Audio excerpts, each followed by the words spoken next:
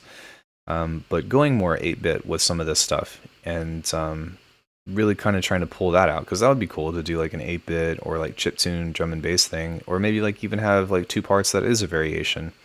So, because like if you think about it too, like the way that you made this kind of alludes to that, right? Because typically, like for like a quote unquote banger or something, you wouldn't really hear this kind of arrangement.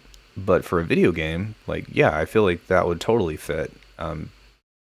Especially like with something when you're considering like Zelda or something of the sort, right? Like a temple or whatever.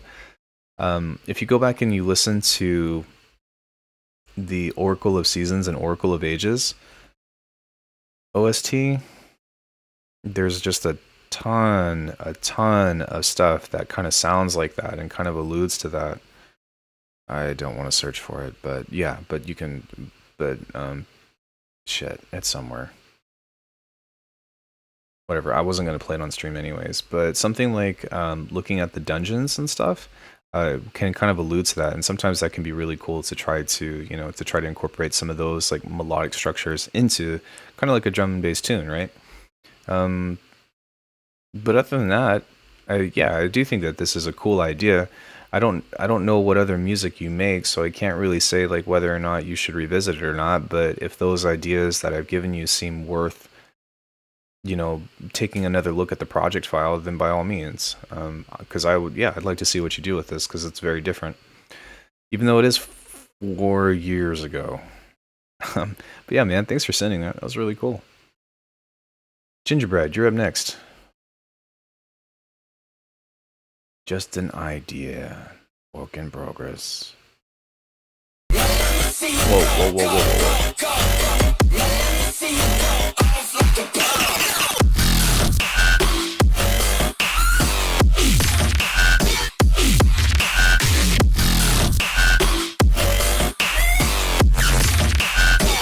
Oh, yeah, for sure, Rob.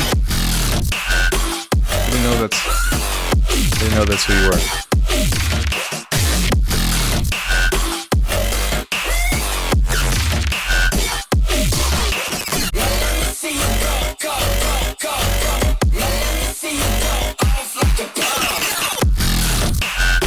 Yo, hold up.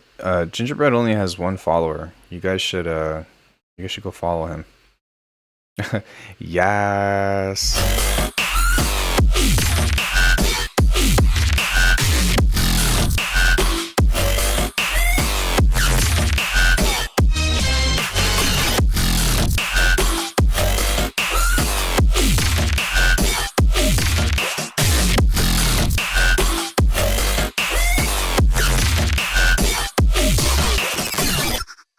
What is a luff?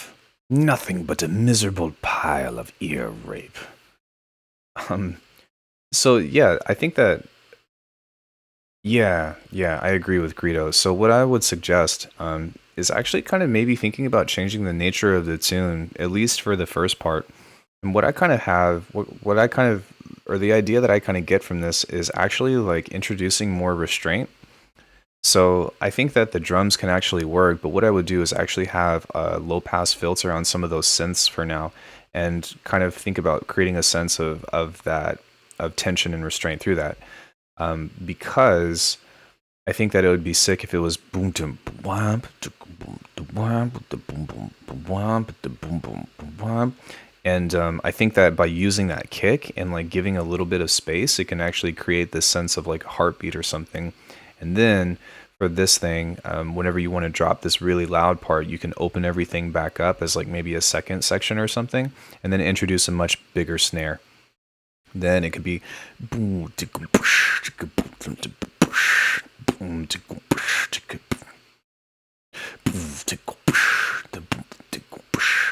It doesn't have to be that particular snare by any means, you know, because I do appreciate the rhythm that you have set up here, but something that has at least some kind of transient in it, right? Because right now your synths are kind of drowning out almost all of your drums, even your kick. Like that kick, I can hear it. Like it's super distorted, but it's really quiet.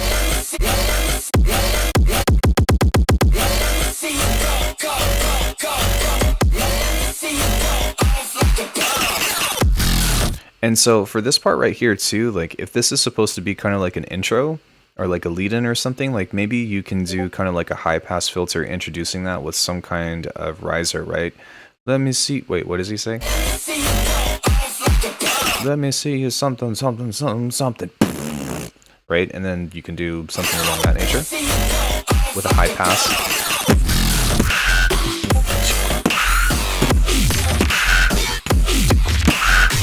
Yeah, like that could easily, like I guess it depends on what you would want to do with it, right? Because this can go in a few different kind of dubstep variations.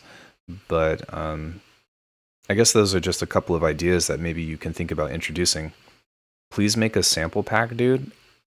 I've got a ton of sample packs.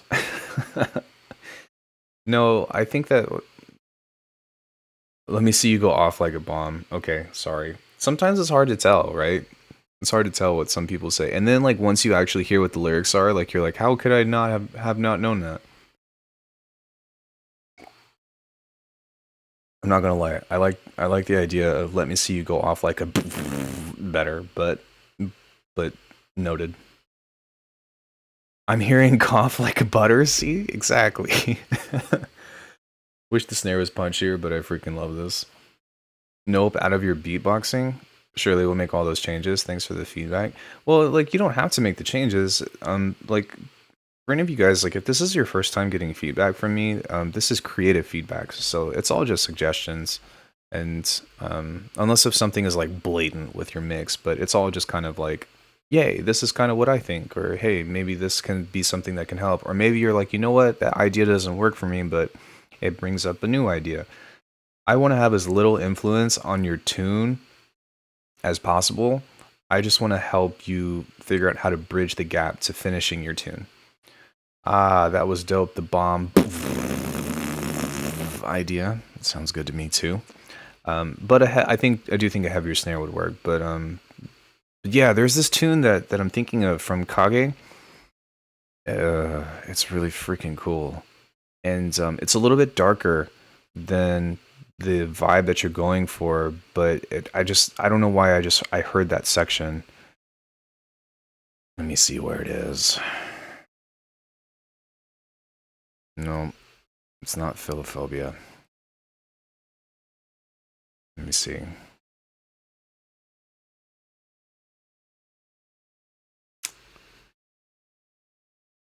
I think it's on this EP. It might be this tune. Anyways, I'll look for it, and if I remember, I'll send it to you. I'll PM it to you on Discord, because like it seemed like it would be such a good opportunity for the sound selection that you have. But yeah, I mean, you definitely nailed the loudness part, so GG on that. I had to turn my headphone volume down quite a bit. I almost want to report you. No, I'm just kidding. I wouldn't do that. Beatbox Reese FM, number 89. Thanks for sending this in, man. It's a really cool idea.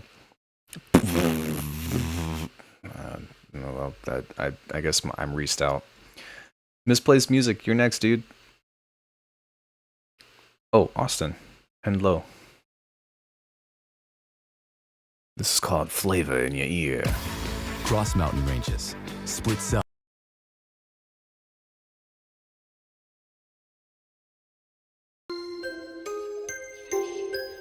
Yeah. Ha ha. Cheer. Let's go.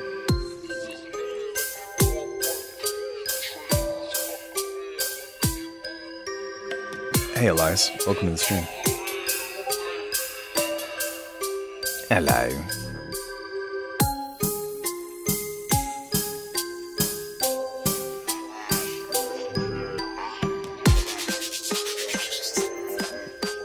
Greg Mack.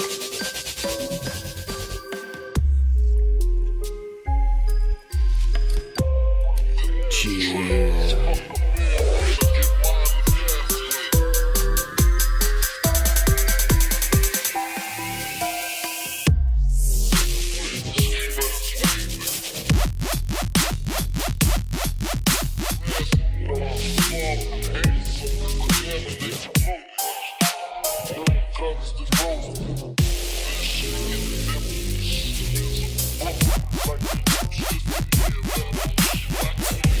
think some of the notes are...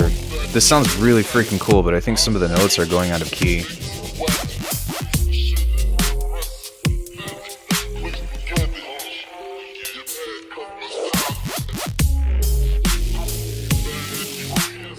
What's up, bruh? Hey, season 1.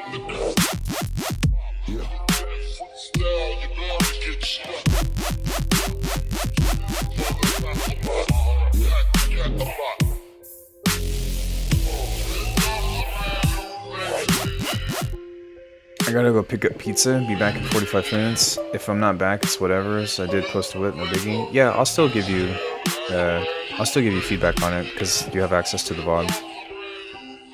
But thanks for letting me know. Thank you for the heads up.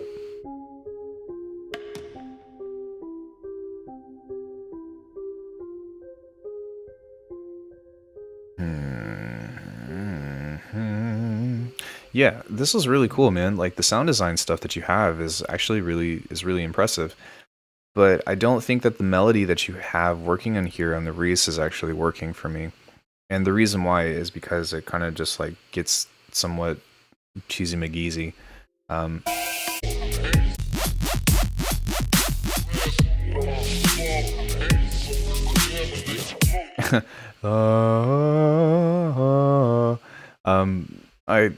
That just doesn't fit the vibe of the tune, in my opinion. Instead, I would just have like a,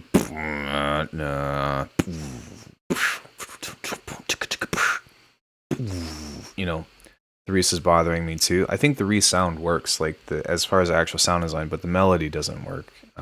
It's just kind of like, why is that in there? Because everything else sounds so cool and it's so serious and like how do I say, like, this is just like offensive in some means or another. And I don't mean that in a mean way, you know, and like if you like it, you should keep it. But it totally throws off the rest of the entire vibe of the tune because it's just kind of like, I don't know. That's the only way that I could describe that. That's what I thought of when I heard of that. But sorry, in all seriousness, I think that if you change the melody of that, then that would be a lot cooler. But the sound design in this is amazing.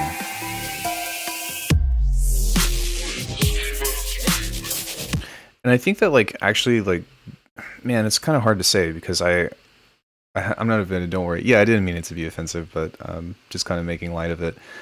But this part right here is really cool, but I feel like even just like maybe going back and refining this main section a little bit could be kind of sick too, because like I like that you did it with the synth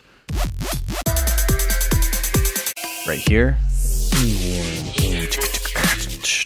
I feel like there's a lot of rhythm that you can exploit through that, and you do it with the synth, but the synth kind of like takes a back seat during that part because it's kind of washed out. So maybe if you added some like really heavy hi-hats right there to help kind of emphasize that rhythm. I don't know how it'd be mix-wise, but I think that would be worth a shot, or maybe a shaker or something would be kind of sick.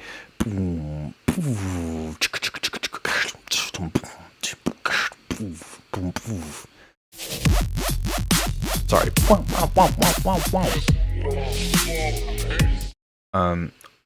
Hit hats, always hi-hats. And then for this part right here, which would be like your response, it would just be like or something, or done. Fuck me.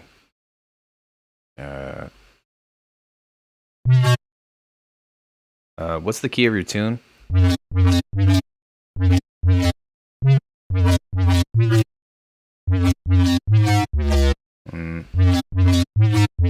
Something like that, I think would be kind of cool. But maybe at a lower octave.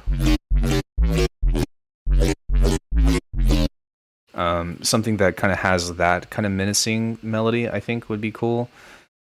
Symbols have become such a big thing in my music making because it's symbols, it's symbology. F? Were we not getting any sound? That would suck if we weren't. Nope, we're getting sound. Yeah, so something like that.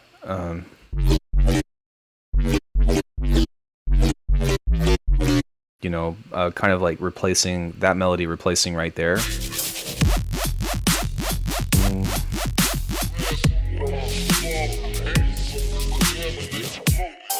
And then also, whenever you're doing this, I wouldn't play the vocal behind that. He's saying in the key of F. You mean F sharp? Fuck, sorry guys, I'm like trying to go at a million miles an hour. Usually when I think of F, when someone says a key, I usually think F minor, or I'm waiting for someone to say F minor. So sorry. When someone just types F, I think that the stream is, something's wrong with the stream. But yeah, so then that melody would work, right? In the key of F, I believe. Okay, sorry for not understanding that. So yeah, that melody would work. F, F, F, F, G sharp, E. Something like that I think would work really well for this particular tune. And then I wouldn't have the vocals playing during your response.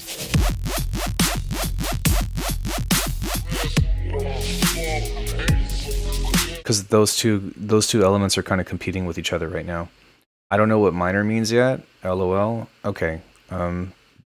This will be helpful to you. F minor, piano, scale. Keys are my weak suit. What's your strong suit? Wink, wink.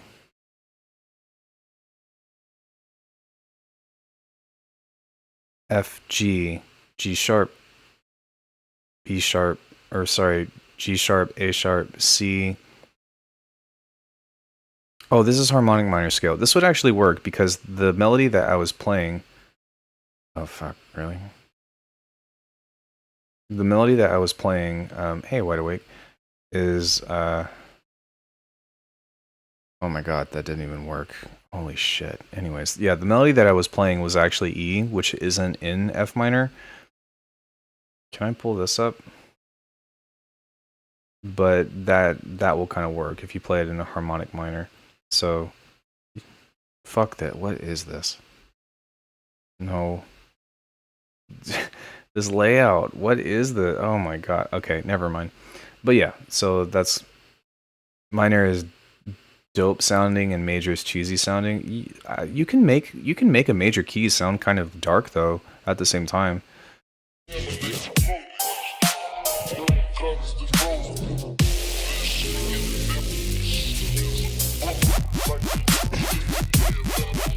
was kind of hoping that you'd say that your strong suit is like your Batman suit or something.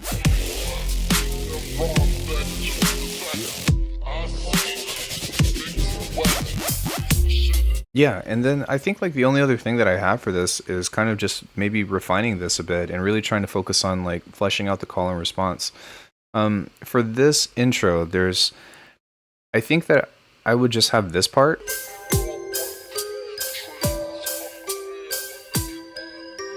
And then go into this part. Oh hey, I just released a video. And then once you get into this part, you can do like maybe like a filter sweep of whoosh, and then kind of lead into this part, and then that will make this part a little bit bigger. But this is a really cool tune, man. I think that like you have so many elements in here that are working with you. Just at least, if anything, change this melody because it's out of key. Like this seems like this melody is like something that you'd sing at a birthday party or something. It's meant to be really happy.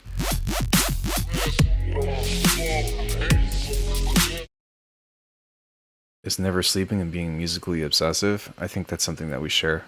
But make sure that you sleep and get your rest, right? But yeah, dude, cool tune, man. That's probably what I have for this. And I like a lot of the ideas in here. Please keep working on it and send it back in for another feedback maybe next week or so. Where are we at here? Zincasso, I think you're next, dude. Also, sorry, before we go back, so I set a video to premiere and before it even came out, somebody disliked it. And like, I'm not so proud to be like, nobody should dislike my videos, but that just kind of is like, really? Like, why would you? Really? Like, you haven't even seen the video and you're already disliking it? I thought that was kind of silly. Yeah, my bad. I just thought that I had to make a point really quick.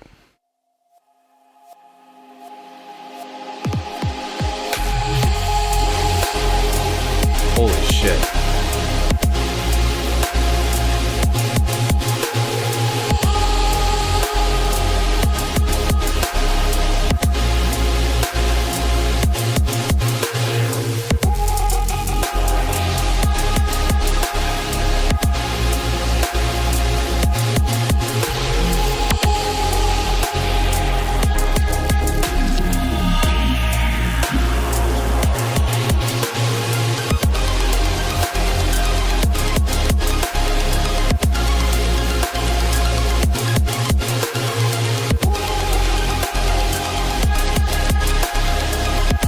Hey, Weggy.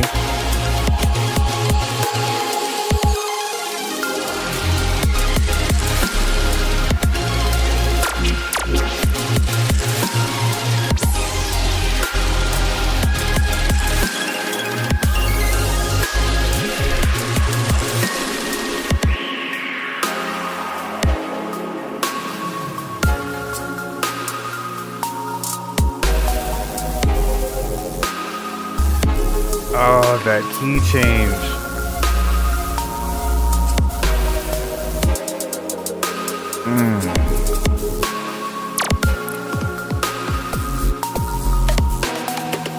Hey, what up, Rick?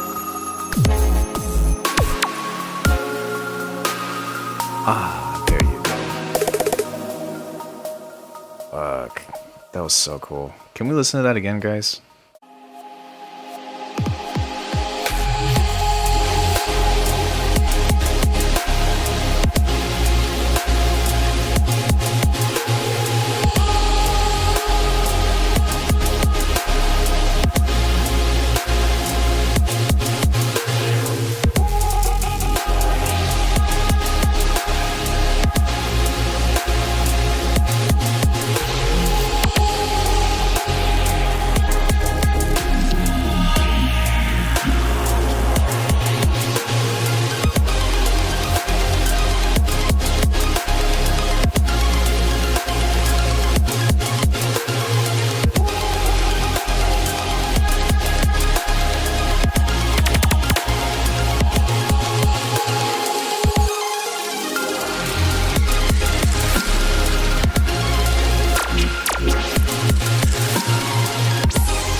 The little.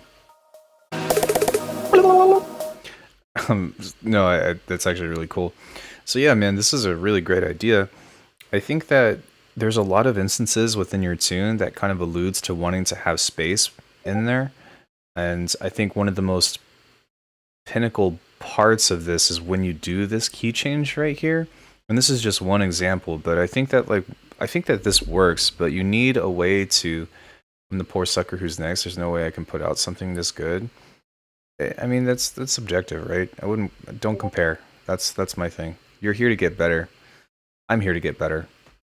So yeah, you need, in my opinion, you need something that's going to help introduce this a little bit more of like maybe some kind of swell or maybe some kind of dip in the dynamics or increase in the dynamics rather, where something gets kind of quiet, because this is a little bit hard to catch on the first listen. And the other thing that you're going to run into with this is that you leave your reverb kind of, you let your reverb kind of go quite a bit. And what I would do is really try to find those little instances and those little stops of the rhythm where you completely turn the reverb off. But you have this little stop thing right here that's meant to do that, it feels like. But because your reverb is so dense, it's not... Yeah, same.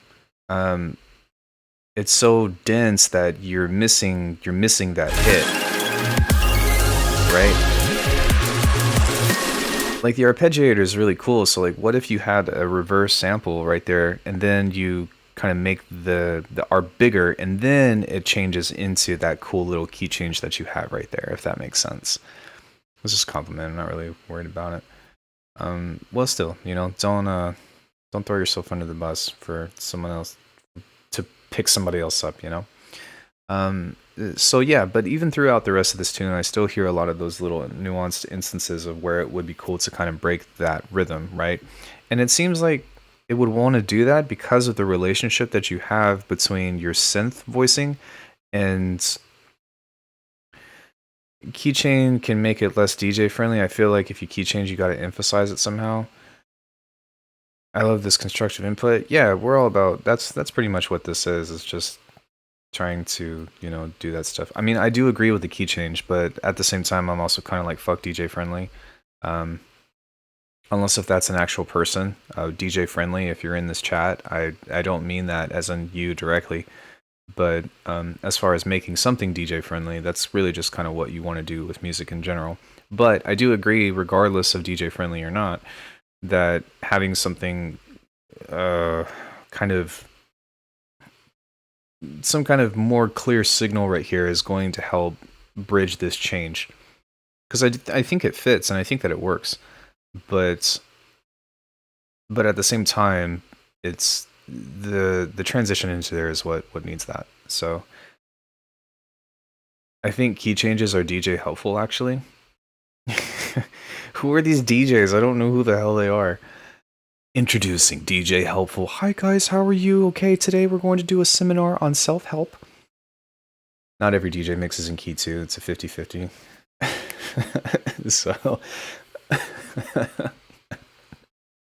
Sorry, DJ friendly. I love those tracks that help me move to another series of tracks in another key. I feel that, Greedo, Kenobi. Yeah, it's but still, like, it's for the tune itself, right? Like, being played out loud aside, I think that is a pretty big. It is a unanimous decision that this can use some other introduction. And then yeah, just other spaces within this rhythm. Like, you have those cool like instances, right, of those rhythms that I think that if you turned off the reverb in some of those, you can actually like make this have so much impact. And like right here in that instance right there, like having a filter introduction right there, so like the bum bum bum bum bum bum bum bum bum, you know, would be fucking sick. Stop.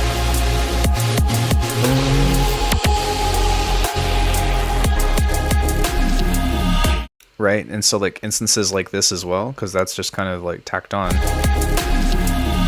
right? Which I think, like, again, even though this is kind of oddly mixed, I still think that you can make that work, but it's not, it's kind of getting into competing with the super saw. So the biggest piece that I could probably advise to you for this, of like what it just alludes to what you're going for, is to just create spaces within your rhythm, and that's going to help emphasize your push and pull that you're trying to create here. But other than that, man, like, I really enjoyed this. I don't always listen to you know, songs twice, and it's not because I don't like it. It's just that this in particular like was very emotionally charging, if that makes sense.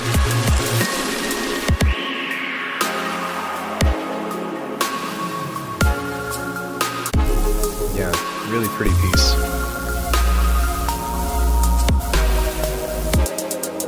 Yeah. You're a boss, Senkasu. Good stuff, man. Thanks for sending that. Okay, Blighted Iris, you're next, dude. Tiamat's Fate. There's a tune from Tekken 5 called Tiamat, and it's an amazing tune. And if I hear that melody in here, I might freak out, because that's one of my favorite songs from video games. I'm not a DJ, and I don't know any DJs.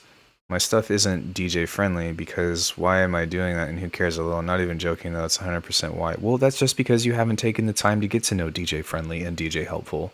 They're actually really nice people. If you ask nicely, they will play your shows, or they will play your tunes at their shows. If it was Flume, he would have kept that song name. Wait, what song name?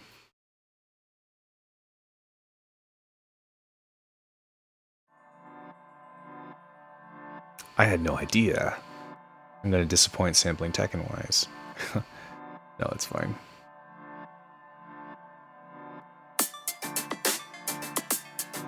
Oh shit, it's in triplets. Oh yeah. They're people? No, we just made we just made those people up.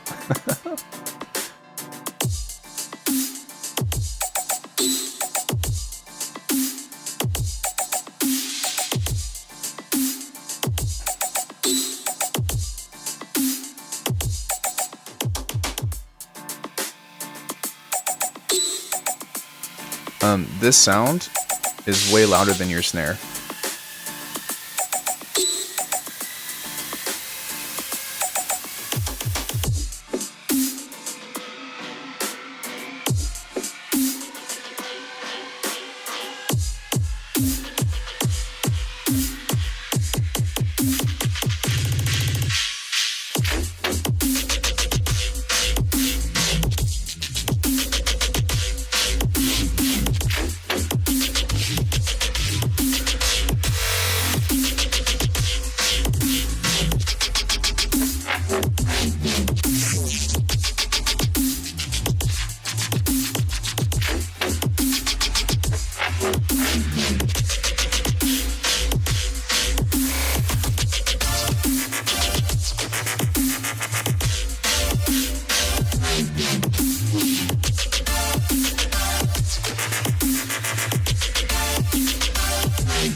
Yeah, I feel like this was like super 7 Lions influenced.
Outro's really nice.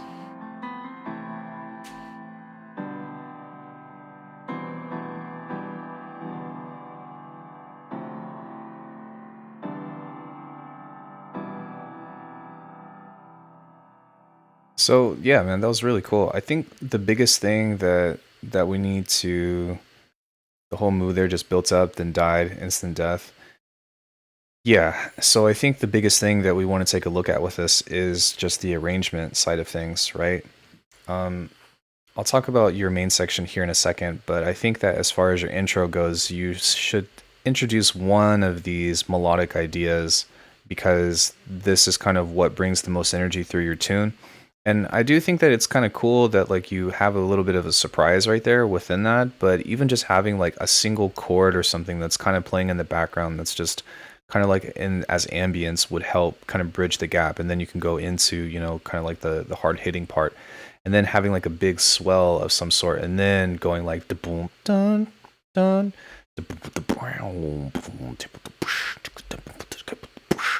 could be kind of sick.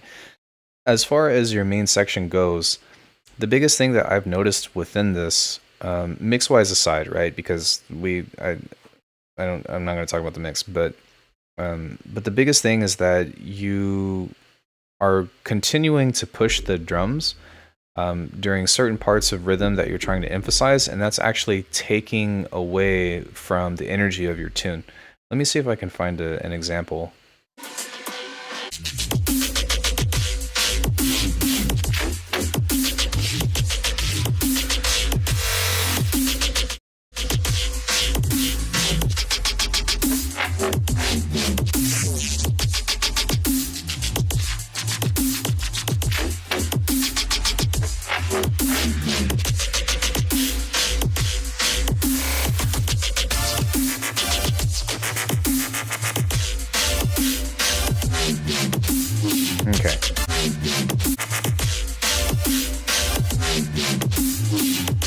Okay, so stuff like that, and like this is actually kind of cool because like your entire main section is littered with these basses, and like on one end it works because you're only playing these basses in between your drums and stuff, but perhaps adding a bit of variation between that and adding some reverse samples to like create this impact, I feel like you can make this so much more powerful.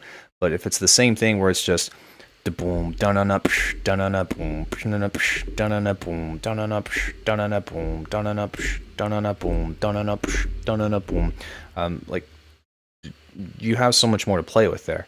It could be like the boom, dun up, the boom, the boom, dun it up, dum dum boom, the boom, dun up, the boom, the boom, dun up, the boom.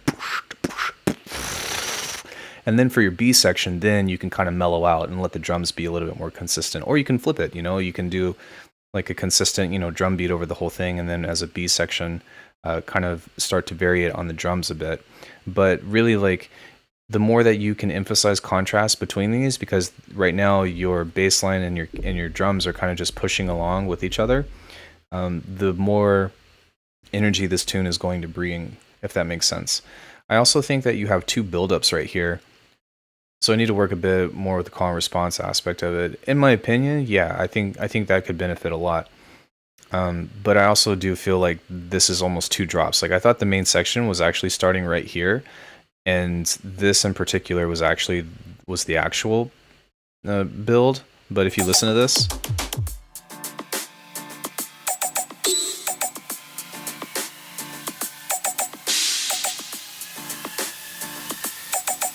I thought this was your drop, or this was going to be your drop right here. So you have two buildups that I would use this one.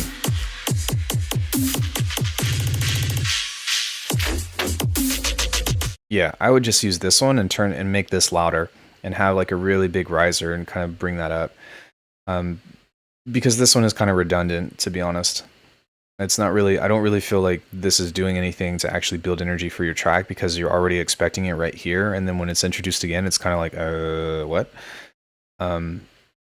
Not saying that these builds on their own are bad, even though nobody really does like the kick roll thing anymore, but that's okay. It works. They both work, but I'm just like this one better. I think this one is a lot more, this one has a much better introduction to the sounds, but yeah, you don't need both of them. And then, so yeah, kind of like over here, right? We're talking about like the phrasing and stuff. Like once you get over to this part, things kind of get jumbled.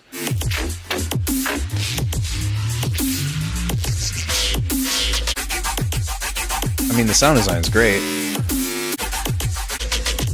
but this part right here doesn't really make a lot of sense for you kind of with your falling action within the song, right?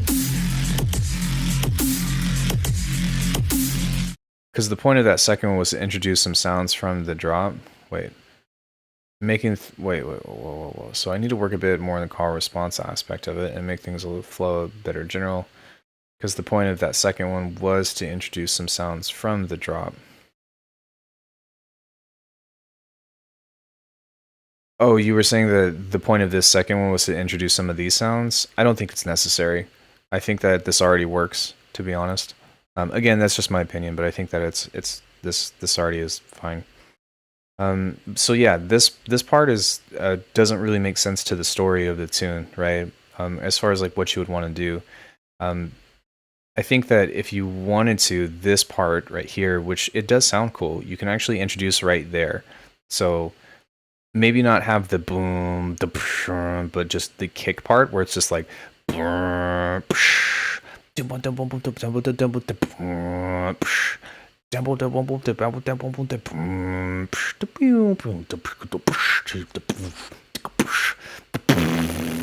right. And then maybe like, or like one other option that you can think about is going even more melodic, right? Because you have this like beautiful melodic piece over here. So maybe trying to draw elements from that, or like maybe just motifs from it, or making motifs out of this chord progression rather, would be kind of cool.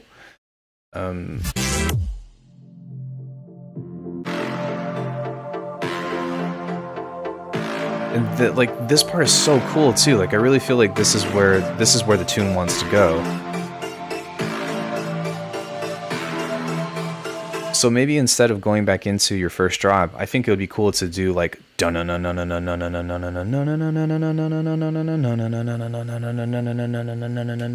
then like doing some kind of like pirate drums or something, right? Of like I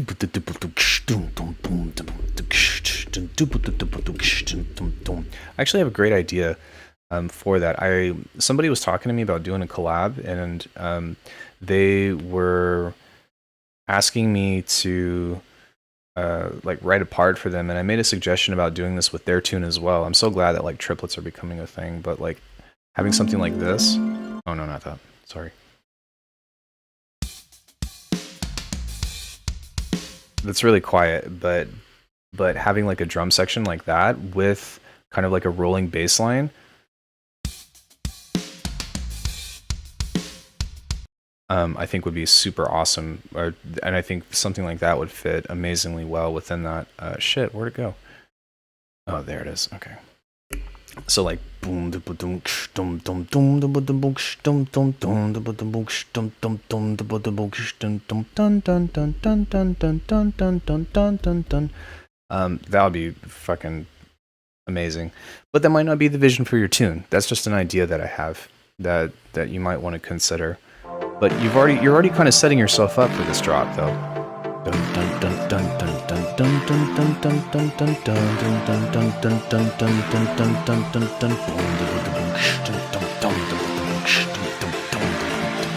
Something like that I think would be just I think that would make this second section so much better. Well, maybe not, but I think that it would make everything a lot more cohesive for sure.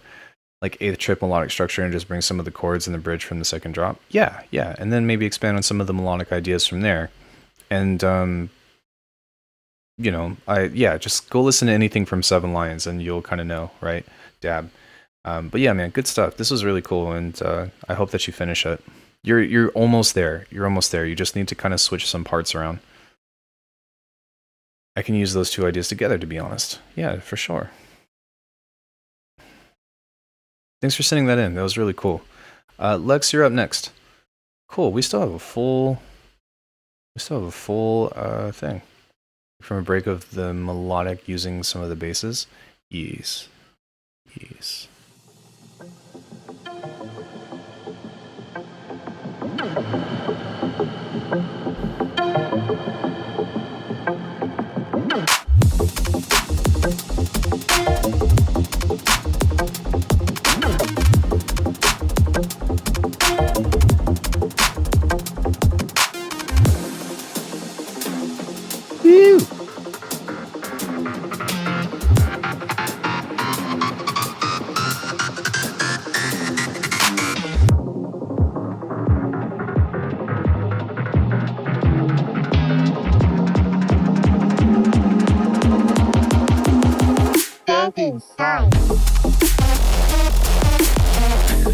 Holy shit.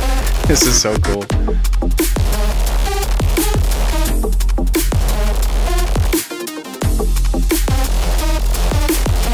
Was this inspired from Dead Cells?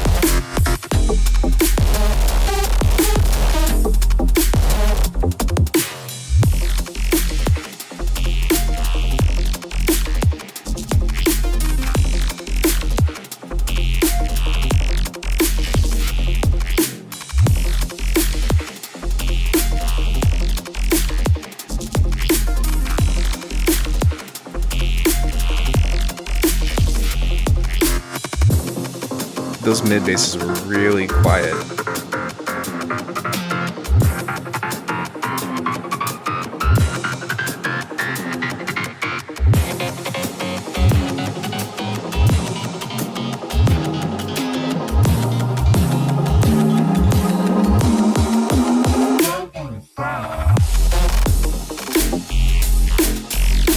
Oh, that's fucked.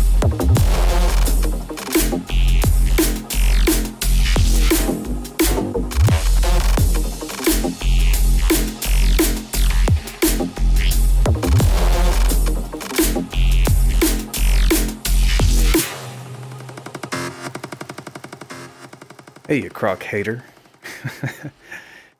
Hi, I'm Croc Hater, aka Gaseous Snake. This is awesome.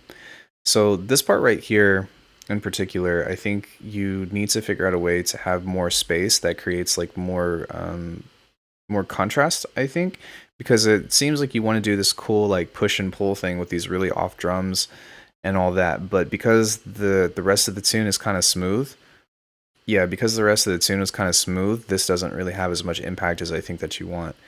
For the first drop, or the first main section in particular, I think that you should change your downbeat bass because it doesn't match the energy of those super saws.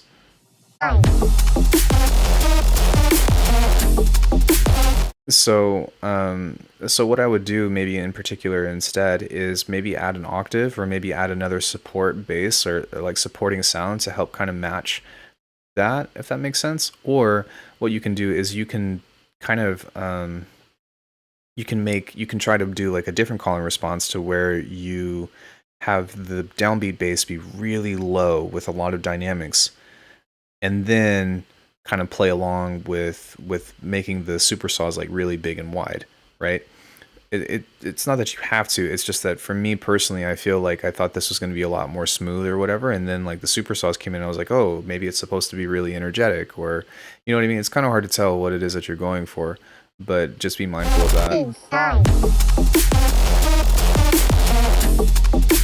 In my opinion, it seems like you're going for a more higher energy thing, so having like a bigger bass of like boom dum dum dum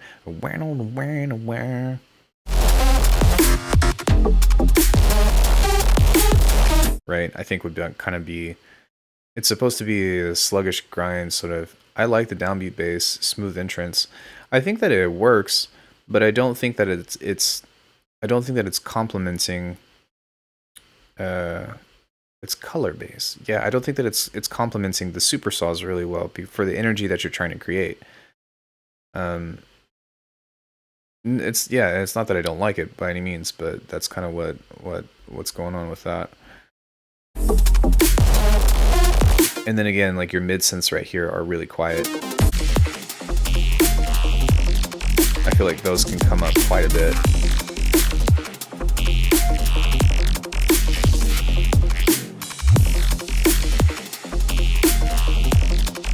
And maybe adding another, like if you made those mid synths louder and then you added another rhythmic element on this side, I think that you would help kind of keep the energy going pretty hard from there. And then I think that if you brought that rhythmic element over into this part too, where you have this really big like filter or something, and you started to do like a really big build up, because this like you have it set up, but I think that if you had more like rhythmic stuff or like a faster going like hi-hat pattern or something, then this would be a lot more exciting and like get us really hyped for the next section. But because it doesn't change, or like you don't really introduce anything new or whatever from this other than like the riser, it's kind of just like, all right, well, it's cool. But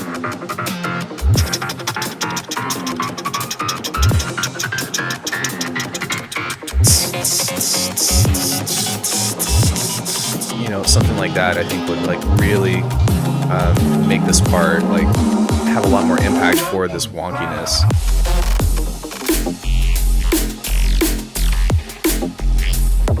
Yeah, and I think like right here, kind of having like glitch things or whatever, right? Just because of the odd pattern that you have. I think that like listening to it again, actually the first time that I listened to it, I didn't think that it didn't work. I just think that because some of the elements are kind of blending over each other, you're not, again, having like that cool of wonkiness as you're looking for. So some of the elements, some of the reverb, or some of the tails of your sounds should probably stop right there, and everything needs to become a little bit more staccato in order for this to be like optimal wonky, so to speak. Something of the sort, yeah.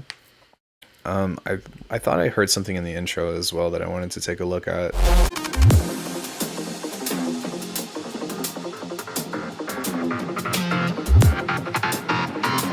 Yeah, so right here, I would maybe make this a little bit more quiet, because this just kind of seems like the beat stops as opposed to everything kind of coming down, right? and it is significantly more quiet than the rest of your tune, but I would maybe have some kind of downshifter or like some kind of white noise that's a little bit longer than the one that you have with more reverb, and then maybe slowly start to reintroduce this, because right now it just seems like the beat just, it doesn't seem like something's getting ready to change, it just seems like the beat kind of stops right here. Right. Like, oh, okay, well, what happened?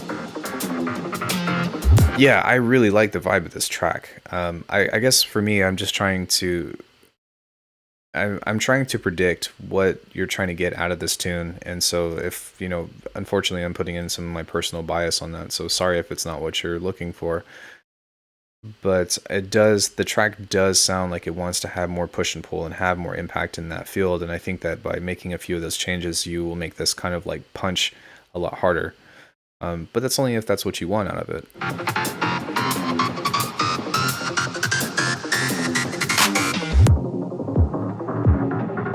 Okay, so same thing that I was kind of like what I was telling Blighted Iris, right? Is like this kind of seems, this part is kind of unnecessary because you have two builds. You only need one.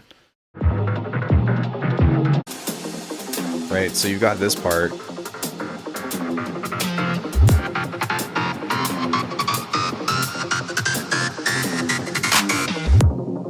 And then it goes back down. So if you're going to do this, like you're going to need another element that's going to have more tension as well, that's going to carry over into this part.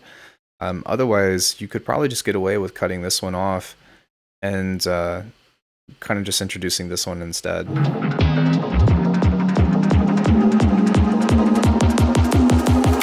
It's actually AU5 crash U. Wait. What?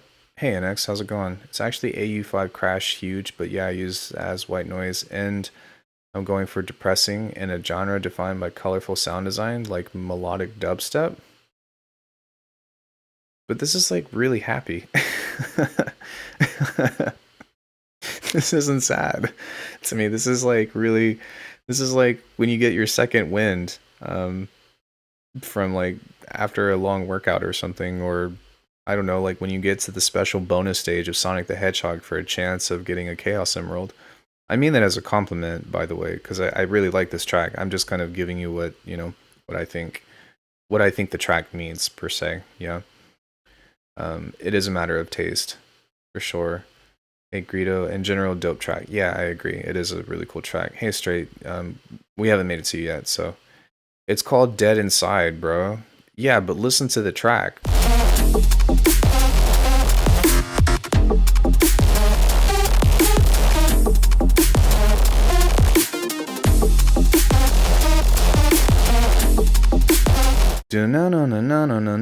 Like that's a happy melody. That's not a sad melody. I mean, I understand the title of the track, but the title of the track, and I don't even think that like the title of the track doesn't match it, but it seems more of like a whimsical like anime thing as opposed to being like, yeah. Sorry, I'm not the person to tell you about your music, to be honest, so I apologize, but for me personally, the vibes that I get for this are much more playful and joyous as opposed to like being like really dark and grim. But you also have to understand that like the music that I make personally is very, like when I think of dark, I think of like really fucking dark, right? I don't know if you've heard my music or not, but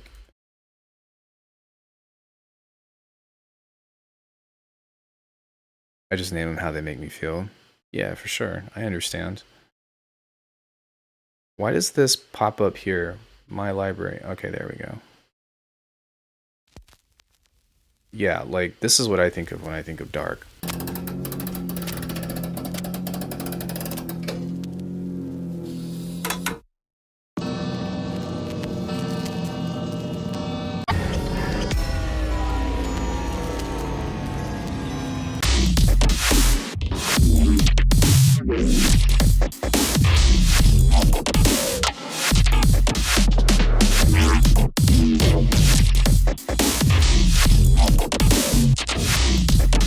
So yeah, I think of excision when I think of dark. I think of noise and former cleansing when I think really dark.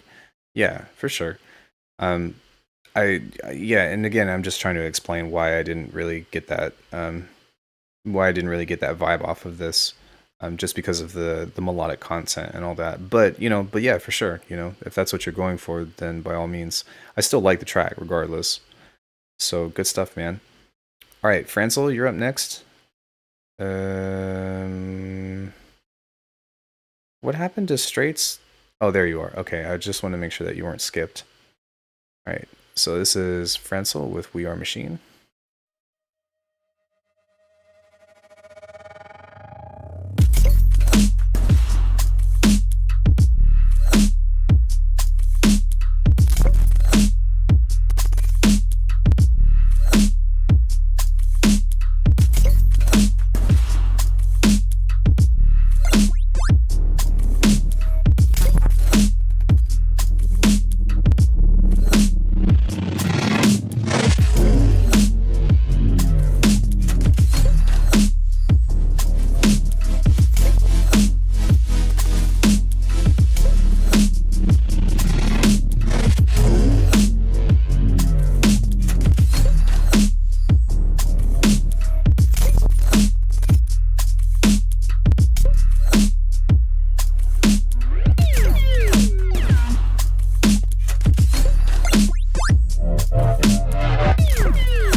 Yeah, that really wide kind of pitch shifted sound is really sick. It almost sounds like you also have a ring mod on it or something. Yeah, it does kind of feel like hip hop with an electronic vibe. I think that really just the only thing that I'd like to hear from this is just expanding on some of the ideas. One thing that I would suggest is maybe during your intro, actually have like a rim shot or something. So like boom, dim, ka, boom, dim, ka. And then once you get into your main section with whatever you decide for this to become, to go into that heavy drums. Those chords in there were super cool. I feel like you should have played off of them a little more. This is funky and weird in a very cool way. It reminds me of Wu-Tang. Can it be so simple? Chords are a great idea. Yeah, and I think like maybe even for your main section, like having some space between your basses and stuff could be kind of interesting as well. Because I can't really tell or not during when those heavy mid synths kind of play over, but I'm not sure if you have those that sub kind of playing over it. But maybe thinking about creating some kind of relationship between some of these sounds as opposed to just letting the drum beat play and then having those sounds kind of come over it. Maybe think about kind of stopping the rhythm or like creating a exclusive place within that idea can kind of help flesh that out. Or what you can do is you can maybe think about pushing, if you wanted to keep the beat driving, then I would actually push some of those other synths back. I think that it can definitely fit, but the thing is that those two elements, your drums and those like mid synths and other noises that you have are starting to compete for your attention.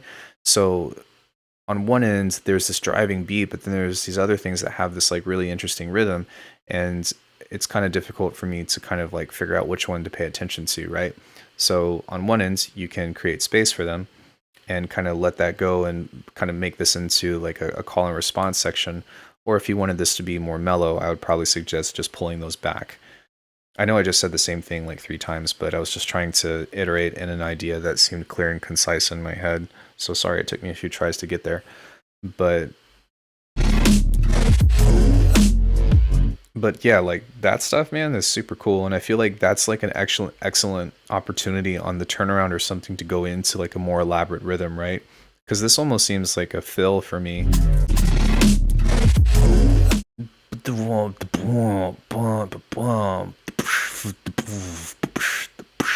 Yeah, like it just depends on if you want to make this like a halftime tune or if you want to keep it like super chill, right? So And I think they both can work. And I really like the initial vibe of this too. And it doesn't really need much, to be honest. And you can actually just kind of have this as like a dub or something, right? But depending on what you want to do with it, I would kind of leave the choices to you in that regard. But this sounds really cool. I really like the vibe of this.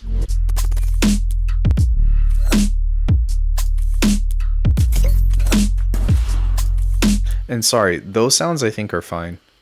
Those like kind of like Foley glitch things that you have, I think are totally cool. But when you get to this section, like the pew wee, like that, and then also the right.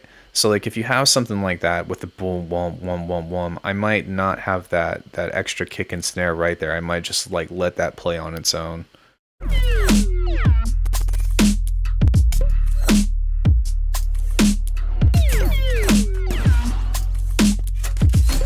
And then like you can even develop this relationship if you wanted to as well. Like somebody was talking about introducing chords, so maybe as like a response you can have like the oh, the boom, the boom, yeah, I do agree that the electric bass and the drums work really well together. It's almost like got like a trip hop halftime vibe, yeah. But like imagine if you had like oh, and then you have that bass hit right there with those little like blips. I think that would be something that you can maybe explore as well. So yeah, nice tune though, man. I really enjoyed this. How are you so badass to release a tutorial while in the middle of a stream? Well, I just planned it. It was preconceived. Nice tune, dude. Please finish this. I really enjoyed this. Yeah, true. I need some call and response. No, you don't need. No, I don't think that you need it. It's just an option for you to explore, right? I say this a billion times, but again, I don't want to tell you what to do with your tune. I just want to give you like ideas and then let you make the decision for yourself. But yeah, man, good stuff. Good to see you too. I feel like I haven't seen you in a long time. Maniko, you're next.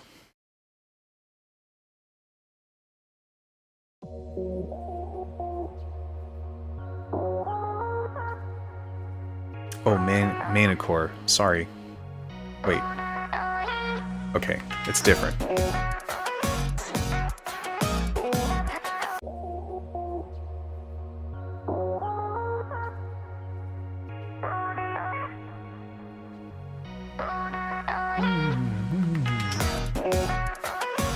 Hey, this is mine.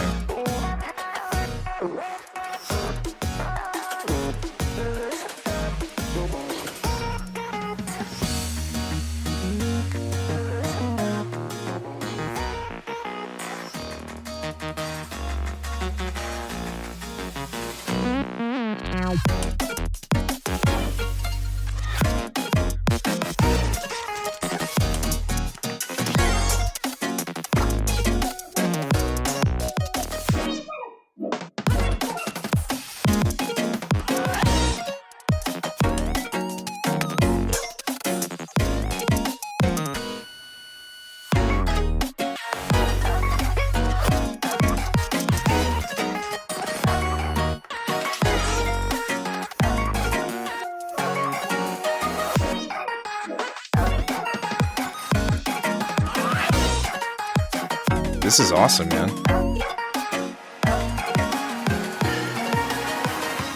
Is that a Yoshi sample in there?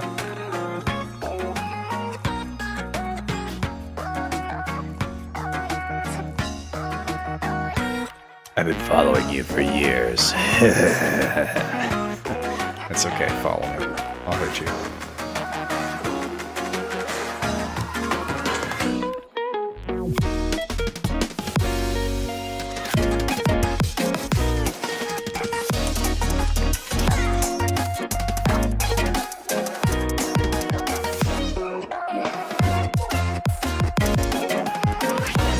Yeah, I was gonna say this sounds finished. I think it is.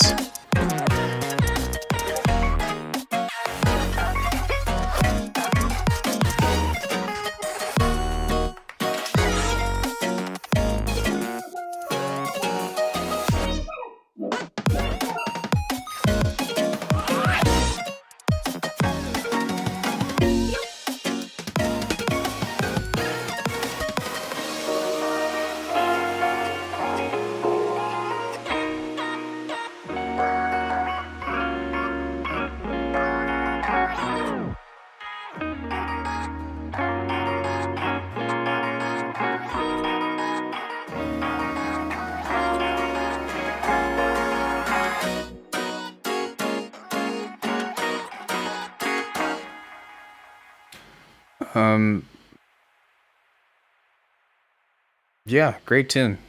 If the uh, maybe he's almost finished or not sure yet. I know, it's okay. I'm being a dick, and I know that I am because it's one thing that I enforce. Yeah, I do think that this. I don't actually feel like this is finished, to be honest, because I feel like you need to go back and do some mixing stuff because some things are really loud and some things are really quiet. But to be honest, I don't. There's a reason that I don't do mixing feedback, and it's not that I don't like giving mixing feedback. It's that I don't have the tools to help you see how to make your mix better. So that's why I don't do that. But I can definitely tell that there are some mixed things that you can go back and fix. As far as like arrangement wise, I really have nothing. Like this is really well done. The only idea that I heard was in the beginning. I have an idea for an ARP of like whatever key this is in, of just like no no no no no no no no no no no no no no no no no. Something like that would be kind of cool to introduce, maybe like right here. But for all of you other guys that I was giving advice to on creating a push and pull, this is kind of what I was talking about actually, and I think this is a great example of that. So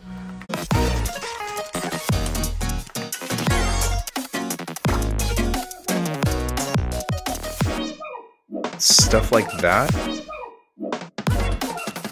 I think that kind of like what I was giving you all with the feedback advice and stuff is kind of like what I was talking about with that. But honestly, dude, that's all I really have for this, is to go back and look at your mix, get it mastered, maybe an ARP right there. Everything else sounded so good. So that's all I have for you. He's only got 15 followers. You guys really should go and consider giving him a follow. I am posting your private link on here, but that's because it links to your SoundCloud. Oh, actually, definitely try an ARP in there in the beginning. Yeah, in the future, I would love to hear like an earlier idea, if that makes sense, and something that's a little bit less finished. But that doesn't mean that I didn't enjoy listening to your tune. Because this was really cool. So yeah, guys, go give him a follow. He definitely deserves it, or she, or whoever this is. Sorry, I tend to do that because I find that most producers are males. But sorry for assuming. Thank you for the advice. Yeah, for sure. Thanks for sending that in. It was really cool. Radio, you're next, dude. Raven.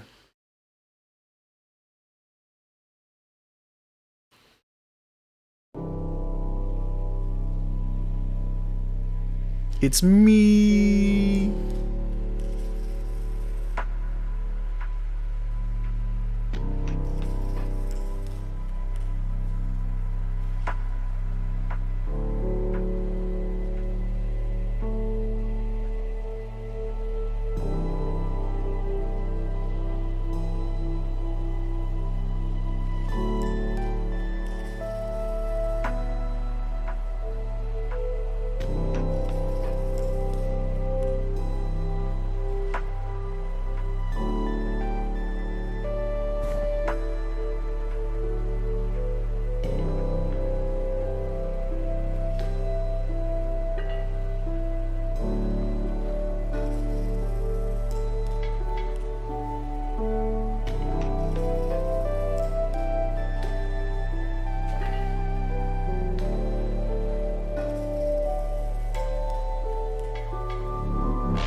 Yeah, man, this is shaping up nicely. It's been kind of cool that it's been kind of cool watching this evolve because I don't know how many times you sent this, but each time, it's nice to just see like, the little changes and stuff that you make over time. And this is definitely by far the best edition that you have of that. One thing that I think this track needs, yeah, one thing that I think that this track could use during the intro is that like it stays pretty mellow up until this part, and so you need some kind of thing, you need some kind of instrument or some kind of sound that's going to help start to bridge the gap to bringing the energy up, if that makes sense. And what I would recommend is having some kind of elaboration on your chord progression of maybe like a chord or maybe like introducing like a slow entrance of the drums of like kind of like at a slower time I see of just like or something, right? Something needs to start to build energy more. But right now it's just kind of like this like curious kind of playful melody, right? That transitions from being like low energy to high energy a little bit too abruptly.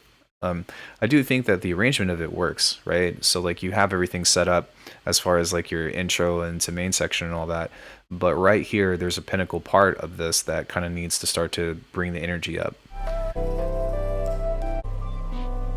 Because if you listen to this, like you would think that this is not really going to go as hard as this does in the main section.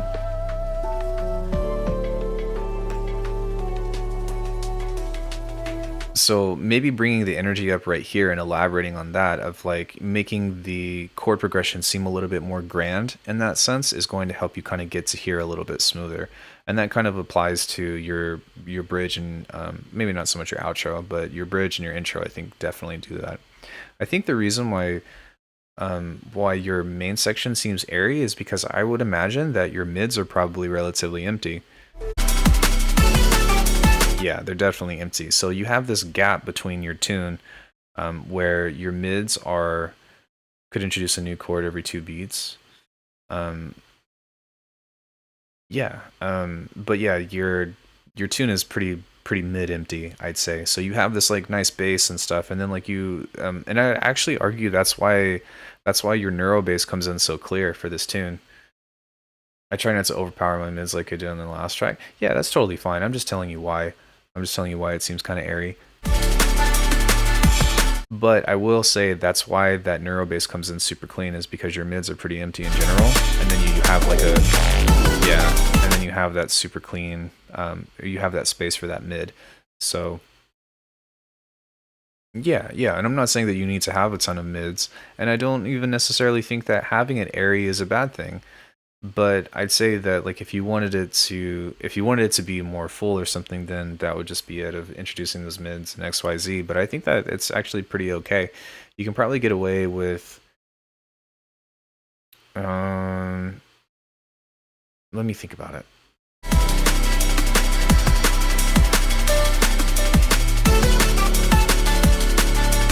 Yeah, the only thing that you would possibly need to do in order to fill that out is to just back off of the low pass filter a little bit and let a little bit of the mids of that sub bass kind of come in, right?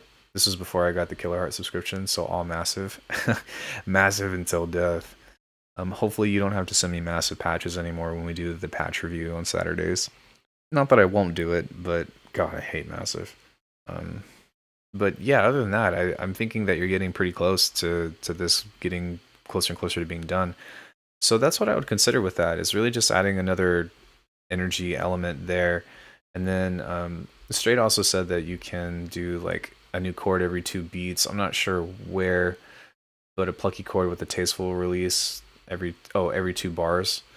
I think he meant like as far as here of like chord every 2 bars, chord every 2 bars, chord every 2 bars. I'd have to hear it in context because I'm not really sure. I haven't really connected what he means by that, but if that makes sense to you, then that's something that you can consider as well. But yeah, man, really nice job. This is coming along nicely. I think I'll add the synth and drop pretty washed out in reverb before I think. Pretty washed out. I don't think that you need reverb, to be honest. I think that like a more elaborate synth or a more elaborate instrument that's going to kind of like fill everything out to go on top. An excellent example that I have for you that you can look up is a Cohen Sound tune that I know that I mentioned that to you last time, but this reference is actually different. It's Green and Blue. It's like a Halo cover or something, I think. Green and Blue Cohen Sound. Yeah, so it's actually like a Cohen Sound remix of Halo 4, but I would go listen to this tune and just listen to how the instrumentation comes in on the intro. And that's kind of what I mean as far as bringing energy for this tune. Like some strings come in and they sound like a little bit nicer, and then everything kind of dies down into that. But that's what I would consider with that. And again, I'm not comparing you to Cohen Sound by any means, but this might be helpful in conveying the idea that I have for your intro for this tune. But yeah, man, really nice job. Thanks for sending that in. I'm looking forward to you finishing it, and good job on like staying with it and continuing to like actually, you know, get closer and closer to getting it done. Because sometimes spending this much time on a tune can be quite laborious. Yeah. You're welcome, dude. Who is next? Oh, we have Straight Next to next. All right. I'm glad you made it back in time. Hopefully your pizza was delicious. That sounds really good to me. When does the club shut? All I want is pizza. I just want some pizza. It's the best song ever. Banana Republic factories on sale. Banana Republic is shut up.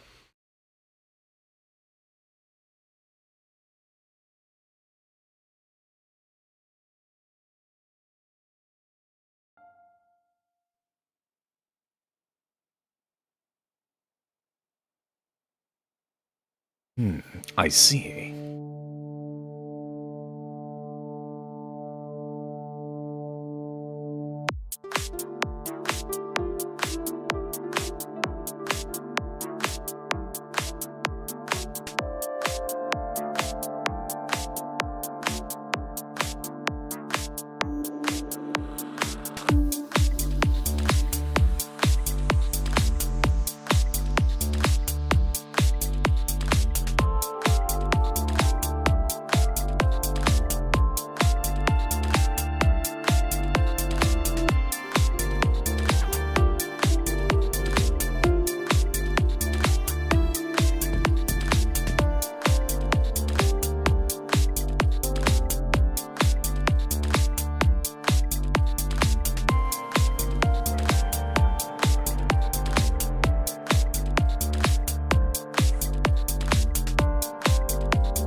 God, I'm really drunk. Oh.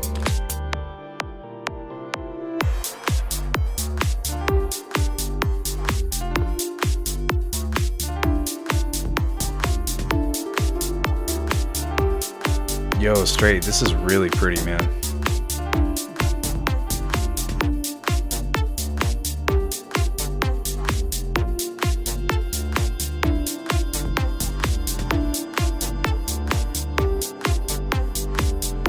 I think that those saw sounds in here could use a little bit of reverb and be a little bit more in the back of the mix. They work, they're just a little bit too up front.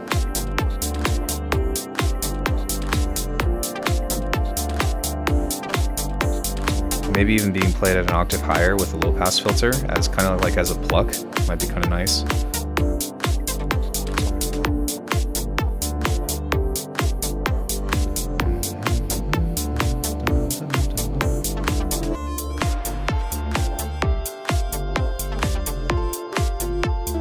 This is house. Or progressive house. Sex and drugs and house.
Yeah, man, this is really pretty.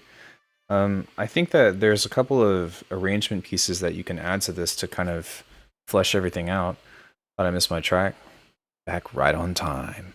For example, right here, when you go into the breakdown, I think that just having, if you're like starting to lead into an outro, I think that you can kind of like leave that breakdown while kind of tuning out the saw pluck and also the bass as well, and really just trying to elaborate on that piano that you have, because like the piano stuff really I feel like is a major part of what makes this tune so pleasant to listen to. It's actually really well mixed for the most part, so that there's that too. But right here,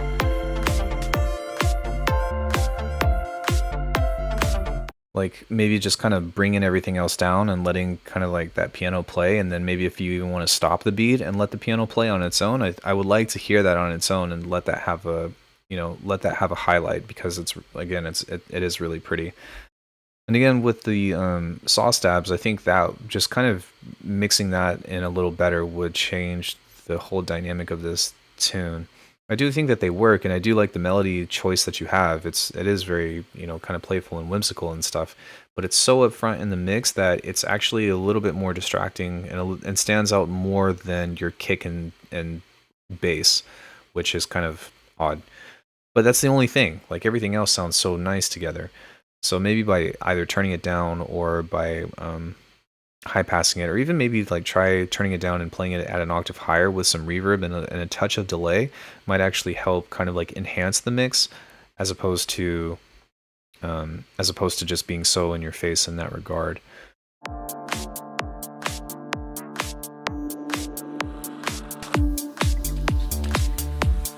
It sounds like you have a different layer right here of this bass, and like it would actually be really sick if you had a section. Oh shit, I feel like I just clipped. Sorry. It would feel like it would be really sick if you had a section that had just a kick and snare of just boom, boom, boom, boom, boom, boom, boom. That would be super duper cool. Because it's kind of there, but it's not as upfront as I think that it could be, and I think that would be super duper cool to just kind of have that be a little bit bigger in that case. That is my own personal bias, and I know that the nature of this track is a little bit more laid back, but there are ways to do it. I think a good example that I'm thinking of would be from this tune. I don't even know if it's on the internet anymore. Let me see. It's such a good tune, though. Okay, dope. I can play this tune because it's an unofficial thing. But listen to this tune.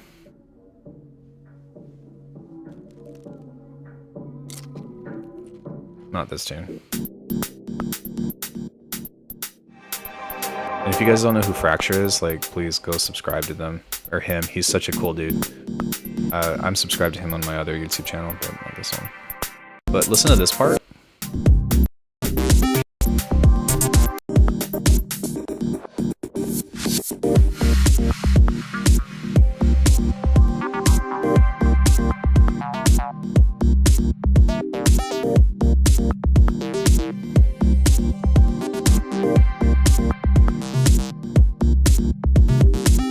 So something like that is something that I kind of heard between right here, and I think that it's just the upfrontness of this particular part that I think would sound really nice.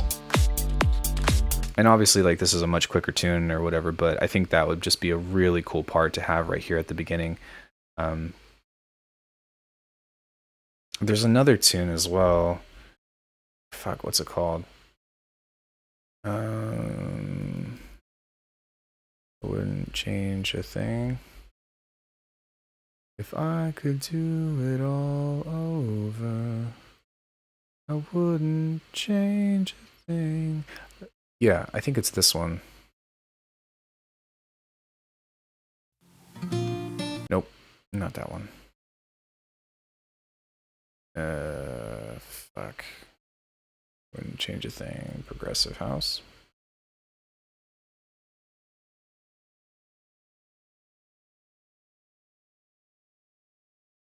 Sorry, I'm looking for it on the internet.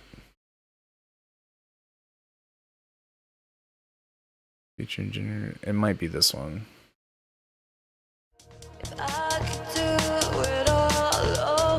Yeah, but this isn't the right one. There's an original.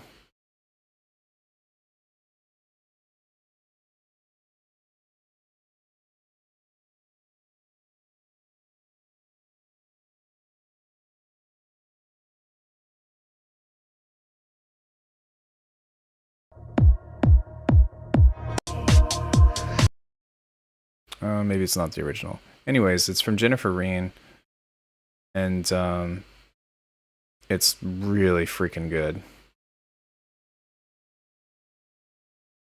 Oh, I think it's this one. Yeah, okay.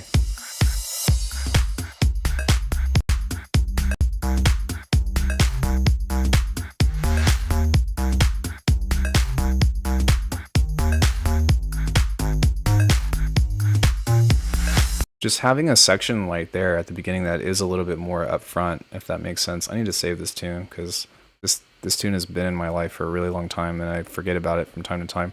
My mom actually showed me this tune a long time ago. She actually introduced me to electronic music way back in the day. But yeah, that's pretty much all I have for this, man. Like, this is really close to being done, and I really enjoy it for the most part. Sorry that took so long to figure out what I was trying to look for.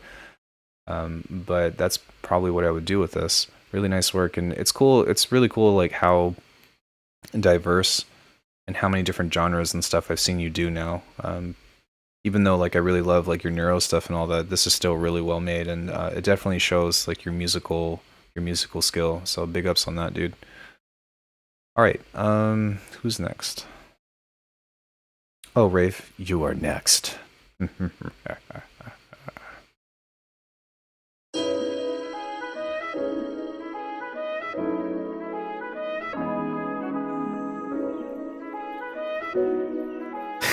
What the hell?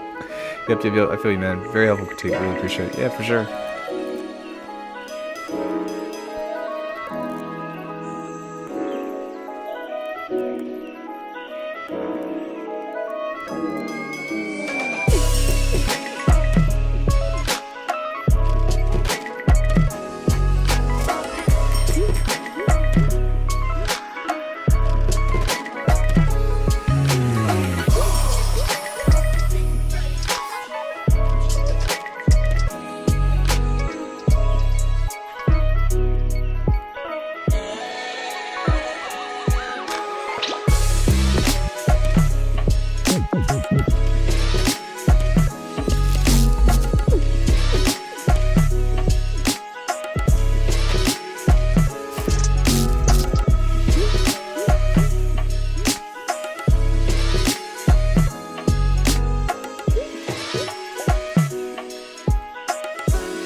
Okay, I think this is a really cool idea, but I can't help but feel that your bass line is out of key. It could just be me. We have a lot of people that are really well versed in theory in here that can help me confirm whether or not that's true, but I think that's the biggest thing that kind of threw me off with this. The vibe of this is really nice. If you want to make this more lo-fi, just add a tape distortion onto it, and it will kind of pull everything else down. But I think that like if you want to add some of these mid sounds that you have in here,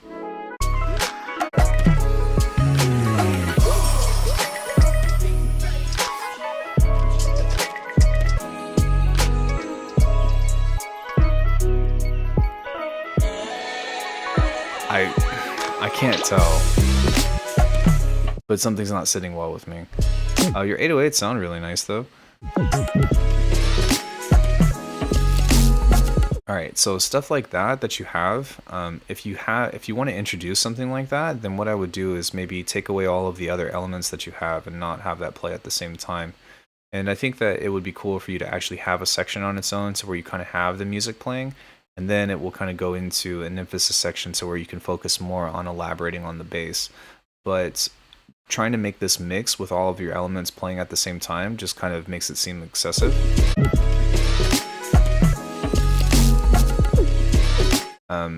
I don't really feel like having that sound in particular is like helping you, or like helping make this mix cooler, if that makes sense. So it needs its own space in order for that to kind of be apparent.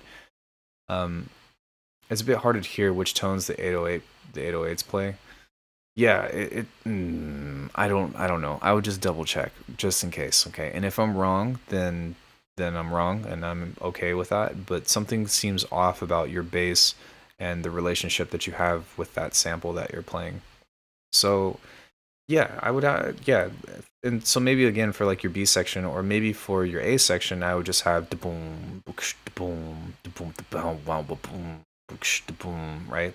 And then once you kind of get into it, then you can introduce the musical idea or reverse it. It doesn't really matter which way. I think they play in scale. Wonder about one particular note. What do I think a third could go like? Dude, I don't know. that's not my world.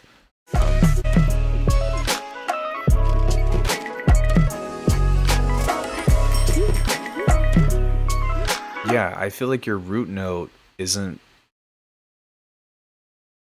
Oh, a third section. Sorry, I thought you were talking about playing a third. What do I think a third section can go like? Let me think. So if you have main section A, that's musical, you have main section B that focuses on the bass, or vice versa, then if you have another part of the sample, then that could also work, right? You can go from here to here, or go into, you know, something that elaborates on the musical idea, or originally, you know, maybe you don't have a different part of that sample. I don't know what your source was, and it doesn't really matter, but you could add some kind of chord progression or some kind of like jam out to where you're just playing the 808 and it turns kind of into like more of a trap beat. I know that this is titled lo-fi, but this kind of alludes more to kind of like a more hip-hop beat, just because of the hi-fi sounds that you're using and also the energy that you're bringing. And this definitely has energy within the tune. And I'm not saying that like, oh, it's not lo-fi, because that doesn't even matter. But depending on what you want to do with it is kind of where my advice would go, or what would dictate what advice I give, right? Also, yo, he's only got 11 followers. You guys should go give him a follow. I think all the little bits floating around are zesty. Says the zesty chunk. I think that this is a different alias from you, but still, show some love. But yeah, I think that like having just their own sections for those mid basses and all that could be cool, and then maybe some kind of thing that goes into a piano, or maybe you can find some kind of jazzy saxophone sample on the internet that might complement this as well. But I do think that like the sound selection is great. I think that's fine. It's just the arrangement in particular that you have with that, right? Yeah, and typically most of the time lo-fi doesn't really have 808s in them. It's usually just the sample that has the original bass in them. So I do think that, yeah, like I said, I do think all the sounds work and stuff, but it just depends on where you want to take the track, right? Because you have this relationship between a lo-fi sample for your melodic stuff, then you've got some halftime noises, and then you've kind of got like a 808 trap vibe. And so maybe trying to exploit all of that to where they're all playing together, or maybe trying to give each section its own kind of thing with the same kind of vibe could be helpful. I don't really know. It depends on what you want to do with it, you know? I just named it lo-fi. Yeah. I guess I'm just trying to help like identify some of these things, confused about it. The sample that you have is definitely lo-fi, but your drums and your bass and all that stuff is really kind of like cutting edge, right? So like if you want something that's super lo-fi, like everything kind of sounds dusty and old, I guess. Jay.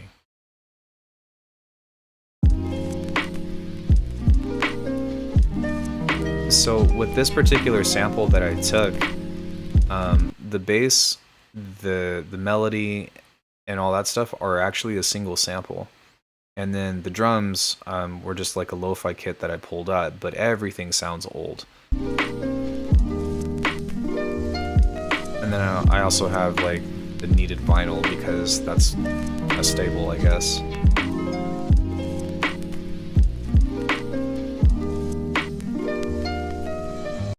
Where in particular, this stuff has a lot more energy to it, and I don't mean that as a comparison, but it's just to kind of help you identify what you may or may not be looking for, right? Because I'm not here to tell you about your music. I'm just trying to help you figure out your vision for this tune in particular.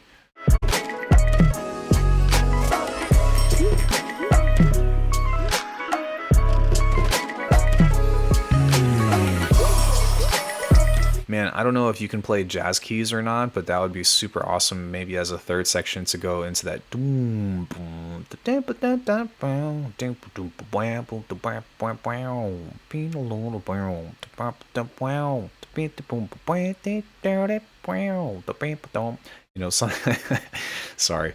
like that. I think would be pretty sick too. But this definitely is a vibe. I think it's just a matter of like what you want to do with the vibe.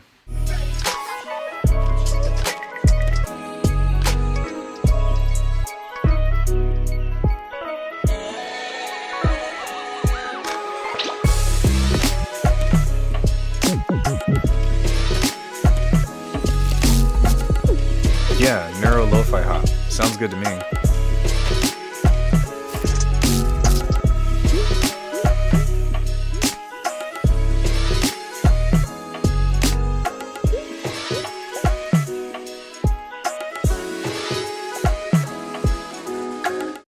Yeah, and once you like start to get into that idea of introducing those low mid kind of like halftime basses and stuff, I would just low pass your sample so that way you still have the chord progression, and then play a bass line that kind of follows that. Boom, boom, boom,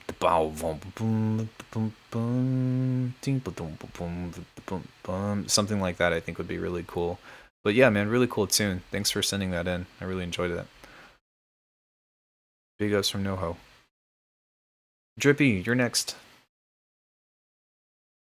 Every time I hear Drippy, season 1. Every time I hear the name Drippy, I think of old Drippy from Aqua Teen Hunger Force. Season 1. What are you doing? What is this? What are you doing? What the fuck? You gotta send me your actual track, bro. So we have season 1, then I have one more. I don't know where to go with this. Misplaced, I only do one at a time. I'm really sorry. Maybe at the end, depending on how I feel, I will play this, but I usually only do one submission at a time. Here's my caveat. 1 submission per artist, please.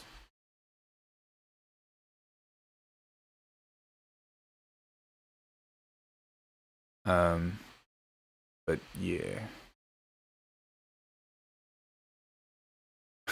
Drippy, no! LOL, hell yeah. It's updated. Behold.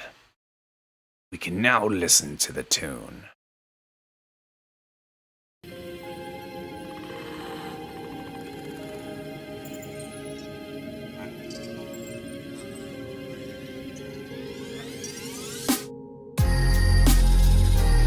Holy shit, that Reese understood worth a shot. I feel you. Yeah, if I did multiple submissions, I'd be here for 6 hours. Because people would send me their fucking entire album to listen to.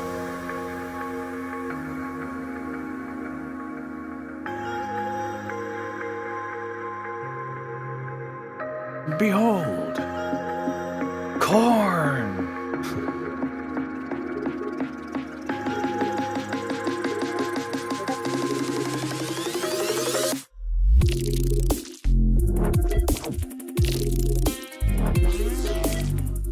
Zesty, keep it up. It's fine.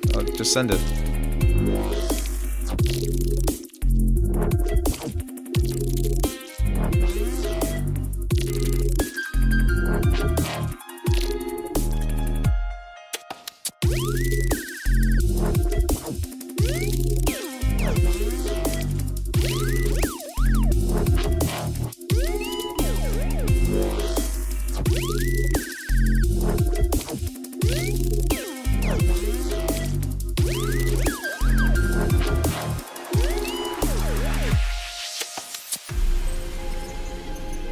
think that most of this part fits, but that last note that you have right there kind of throws me off. That wow, wow. Because it doesn't really fit the chord progression. Spicier than McDonald's new spicy nuggets made with that freaking cayenne pepper. Mize vibes. Yeah, that's because your he says that your drop is lower than your intro, and that's because you got a banging Reese on this.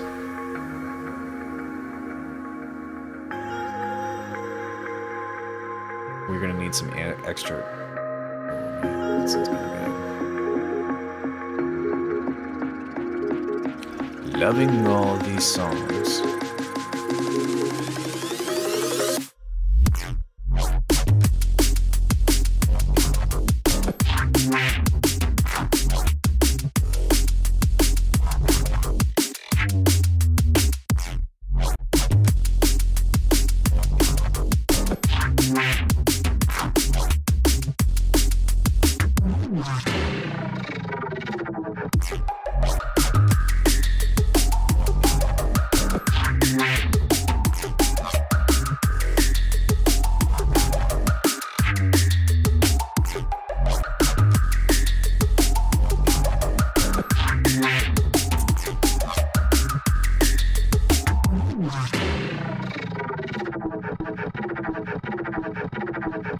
Super cool. It's a nice effect. Yeah, this is a really cool idea. I think the biggest thing that I had for this was that the melody on here seems off compared to the chord progression. Just that one note, that wow, wow, wow, because it doesn't fit the nature of what this is meant to be. And I'm not saying that you need to change it by any means. I'm just letting you know that I was thrown off by it. Other than that, I think that this is actually really freaking cool. I would try to introduce some kind of idea right here that's going to allude to the drum and bass part. I think that the drum and bass part is a great switch up, but one other thing that I would consider with this is over time adding one more rhythmic element, and then also trying to make these basses a little bit more staccato. There's a couple of them in there, but there's a lot of like low overtones, right? That would benefit well from like dum dum dum dum dum dum dum dum dum dum dum, you know, something like that. I think would kind of benefit that a little bit more. And then after that, then you can take like maybe one of the pads that you have from here and make it really quiet, but kind of just place that over the top of this and add a little bit of white noise sidechain, and that will help bring energy to this part of the tune. Take that with a grain of salt, because as much as I sound design for drum and bass, I'm really fucking shit at it, so just bear that in mind. I'm not a drum and bass person, but that's what I would consider with that. Yeah, this, hell yeah. Just make that Reese as loud as possible. Don't change it at all. It's amazing. Yeah. But other than that, man, I think that's pretty much all I have for this. It's a pretty cool arrangement for the most part, and I really like the vibe of the tune. Or maybe if you didn't want to add a chord on top of it. LOL, no way. You good. Maybe instead you can even like try to find like little instances of this melody instead.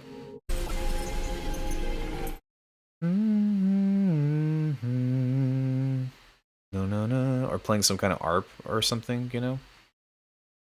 All office furniture, 50% off. Turn into a mountain of meat. Yeah, the only other thing that I have for this is that your grammar on your meme is actually incorrect. It's wait, I am alone. First of all, you need to capitalize this. And then second of all, always has been. It's always have been. So yeah, GG, bro. GG. Nice one.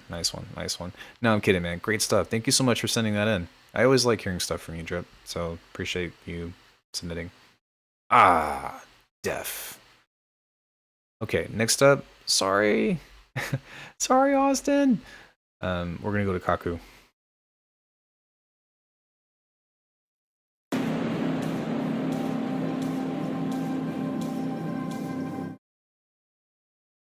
Is this a finished tune?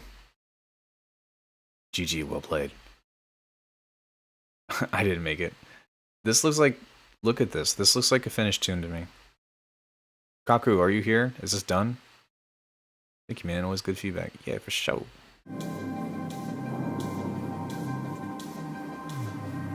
Anytime I see something like this, I get sketched out. I'm like, feels suspicious, man.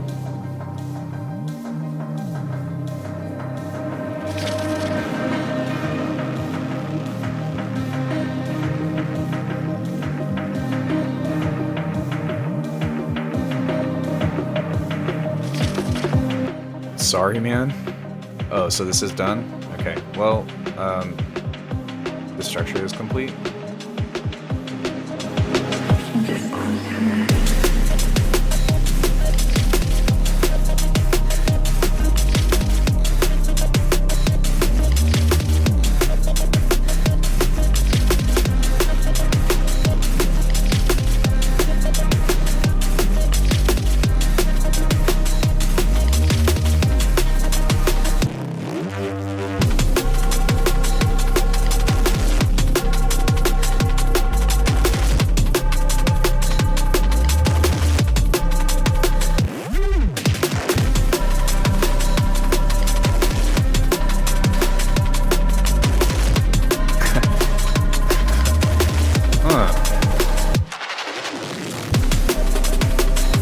Great mix. It sounds like it's done.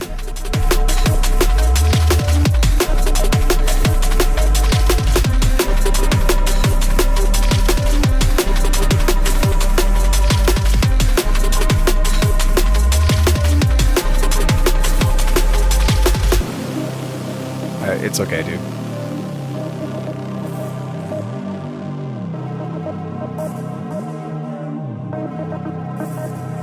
Sounds mastered too. That's funny.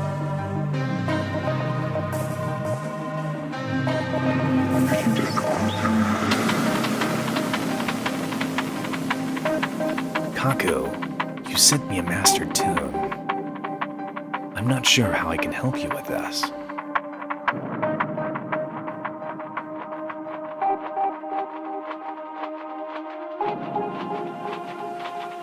Yeah, I do have one suggestion for this.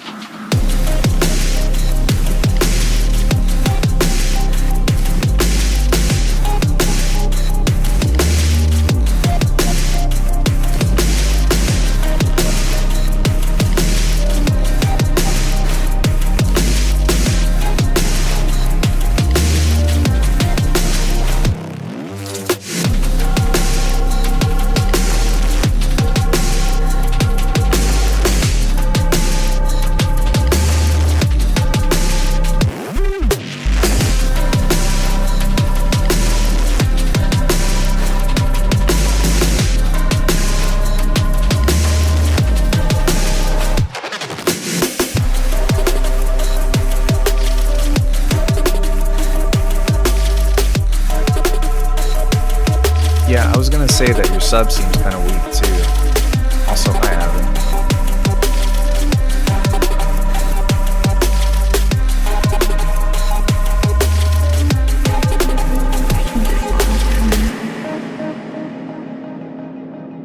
Yeah, I do have a few suggestions for you. Don't send me finished tune. No, I'm just kidding. Yeah, I do have a couple. So first off, right here, I think that adding another element of like maybe like a choir or something that's going to help kind of bring this tension up is going to help you kind of give you that last finisher, if that makes sense. Finisher. I don't know. Fuck. I don't know why I said that verb, or noun.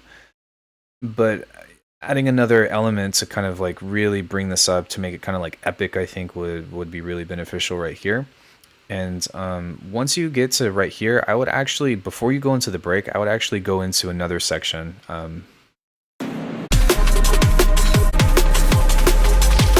I would do like maybe like a stop right here and then go dun. And then like instead of having all this melodic stuff kind of in the background, like really just have a space for the bass. to kind of like shine through. And then I think what Greedo was talking about with adding like your ear candy and stuff, that would be a really sick section before you go into this part right here.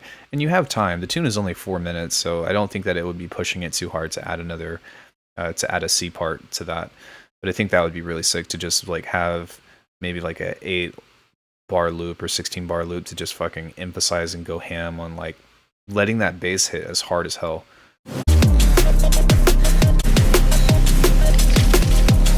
But maybe not the regular. I would maybe do like a drum step version of like boom boom boom.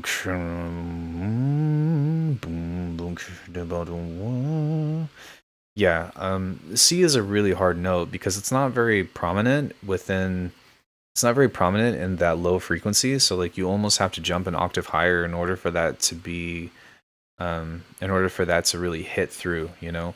And I'm not saying that like you shouldn't have chose that for a key, but that's kind of why your bass doesn't seem as hard as it is. But one thing that you can maybe try to introduce is a fifth to your bass, just a little bit, and that will add an extra harmonic.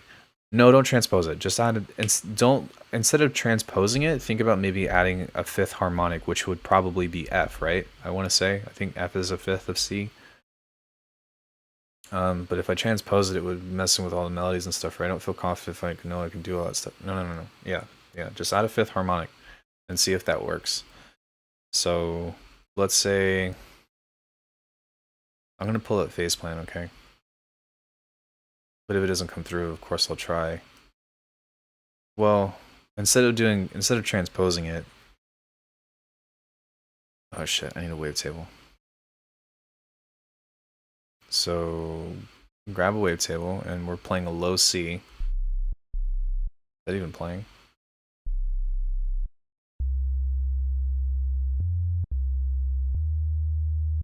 Okay. Try this. So go here, and I believe that this is a fifth harmonic, I want to say. So we need to go here to the drawing thing and see what happens if you pull up a fifth harmonic in this way.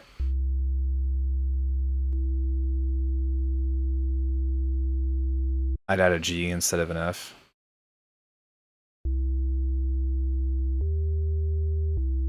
And that would give you just a little bit more meat right there between that. It's still in C, so you still have that, but adding a little bit more harmonics on that might help you fill that out a little bit.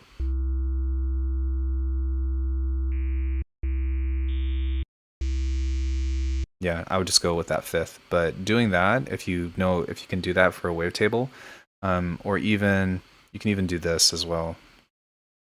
What am I thinking of? You can even make a chord out of it, so you can go up here and go like this. Oh shit! What did I just do? Oh, I killed all the I killed all their harmonics. Lol.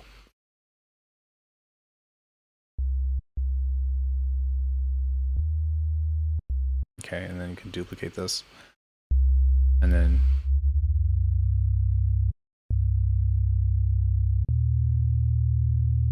maybe not. That might change the nature of your tune too much.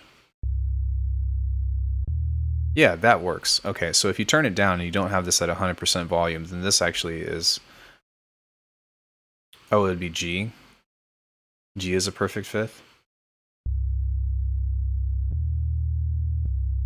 Yeah, it's the same thing. So like if you go into operator, you would do the same thing. You just go and count up to the fifth harmonic on the wavetable, or like on the harmonic maker, and then just pull that up. F is not a perfect fifth, so G would be best. Okay, we'll follow Greedo's advice, but I'm just saying a fifth of whatever it is that you're doing anyways. But you can also do it this way too, where you have this stacked at a seventh, or sorry, a fifth. Ugh, what the fuck ever. And just adding a little bit of volume here will make that bass a little bit chunkier, as opposed to...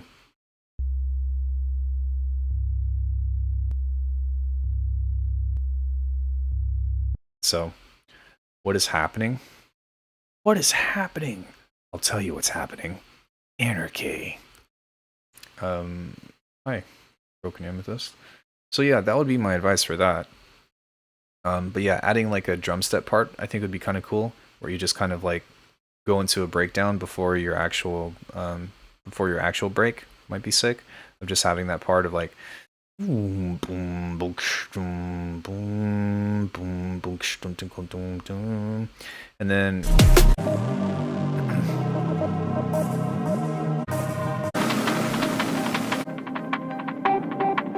then right here, I would cut all these dynamics down and like really make this go quiet and really start to like introduce like a huge build for this, because this part is really cool, but it's really different. So you want this to kind of like signal like a really big change. So have like a really big reverb wash of something over this. Beatbox EP win, ever, ever. I beatbox for instruction. But yeah, so kind of cutting this off and then signaling like a big change is getting ready to happen, and then maybe you can even introduce this beat or something, or you don't have to, but just something. I would change this part right here to make this like a little bit more cohesive with this, because right now it's still kind of, you do a good job of it flowing, but this isn't really a big surprise, and I think that you want it to be.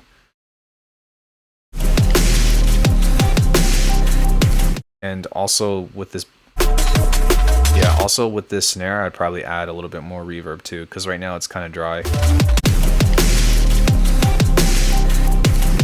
Like there's a tail on the snare, but it doesn't really kind of like, it doesn't really ring out, right? It just kind of seems like it's just stop, stop. So you can kind of add maybe just a touch more reverb on that with a little bit longer of a tail. It's also kind of transient heavy compared to everything else, so I might want to cut some of the low, or some of your low mids out of that, because right now that snare is popping out through the rest of the mix pretty harshly.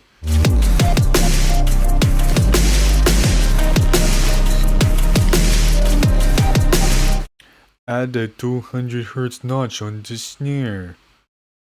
You can, or you could also not. It makes sense. It would make sense to do that here. But here, I would kind of let that ring out. It also sounds like you have both of these snares on the same track. And yeah, you can probably get away with actually EQing some of that snare on this one too. But yeah, man, really nice tune.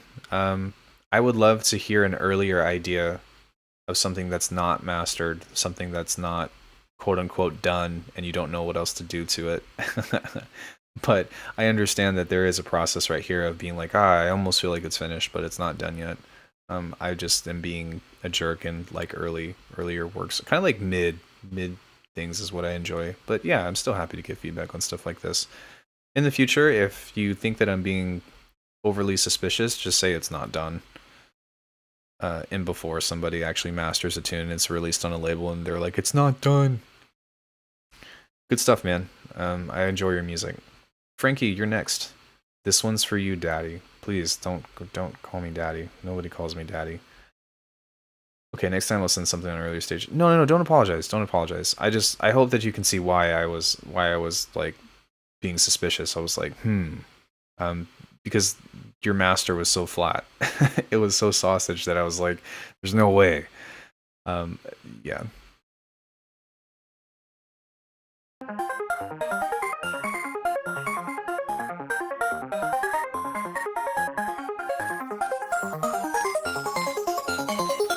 By the way, adding a bell on the snare fundamental actually makes it punchier after.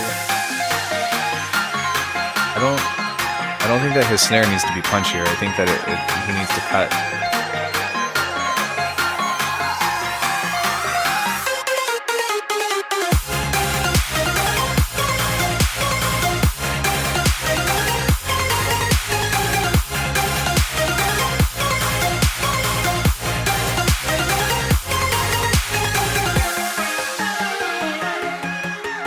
That was super cool.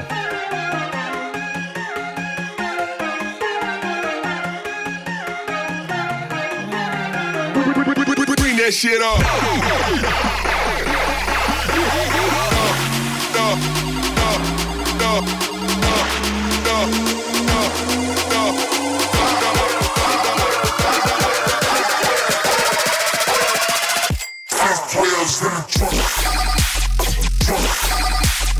Holy shit.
Frankie, are you still here, dude?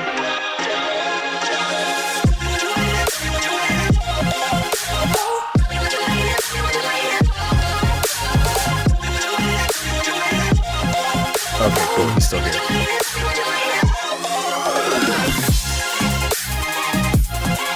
Oh my god, send the link to that. Why don't you just go to the Discord?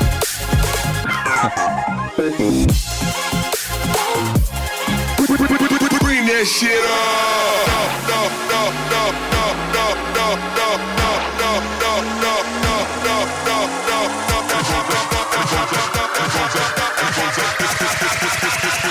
And it goes like this, motherfucker.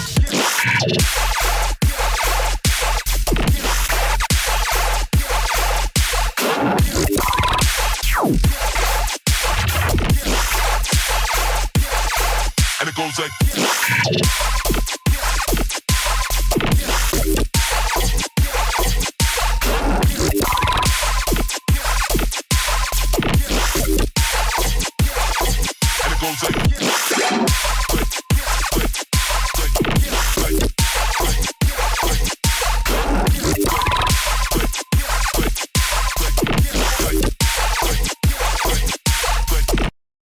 Wow, that was sick.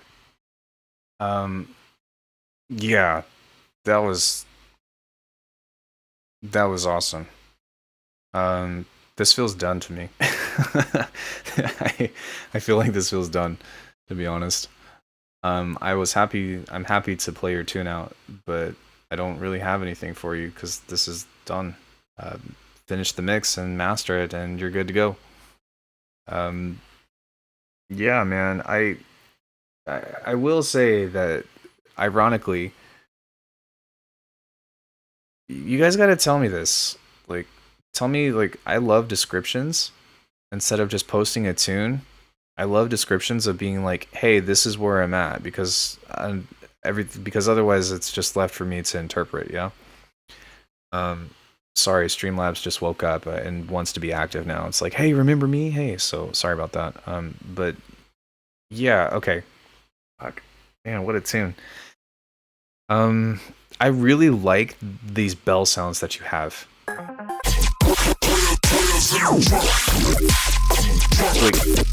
that is so cool to me. That the dun dun, like, I don't know why. I fuck yeah. That was, yeah, maybe that sound can actually come up a little bit, but that was such a good choice between this stuff, like, as far as like having like a kind of sonar or something. Like, great choice with that. Okay, so other than that, I think that this part right here can use a little bit of your transitions could use a little bit of work, because for the most part,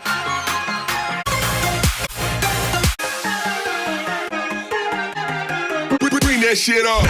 oh, never mind, it's fine. Yeah, just honestly, just mix it and master it, and we're done here.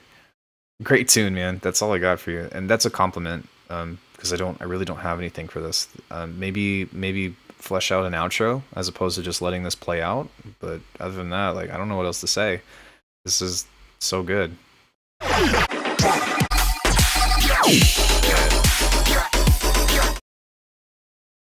Yeah. What the yeah, I got nothing for you, man. Good shit.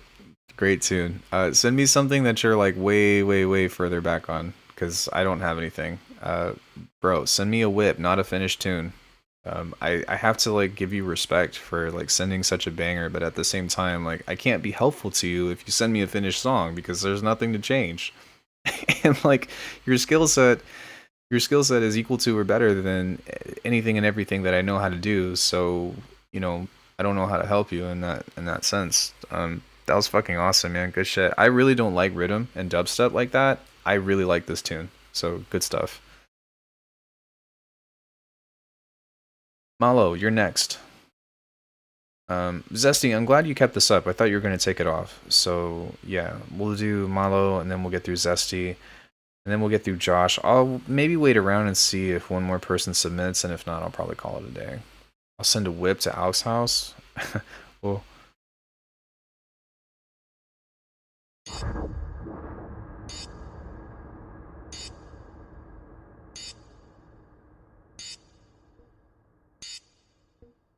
what about algorithm? Nah, I'm not. Yeah, I'm shit at that genre. The only thing that I'm good at is making experimental sounds. I wouldn't even say that I'm good at making experimental sounds sound good in a song.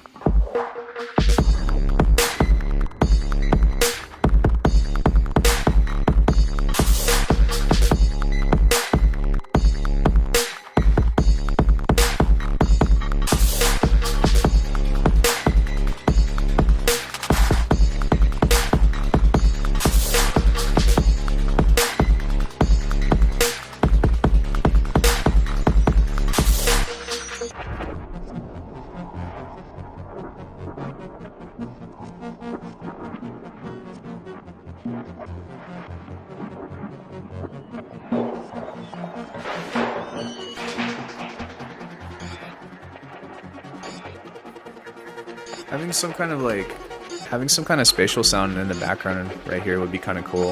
It doesn't need to be huge, but some kind of like bell or something.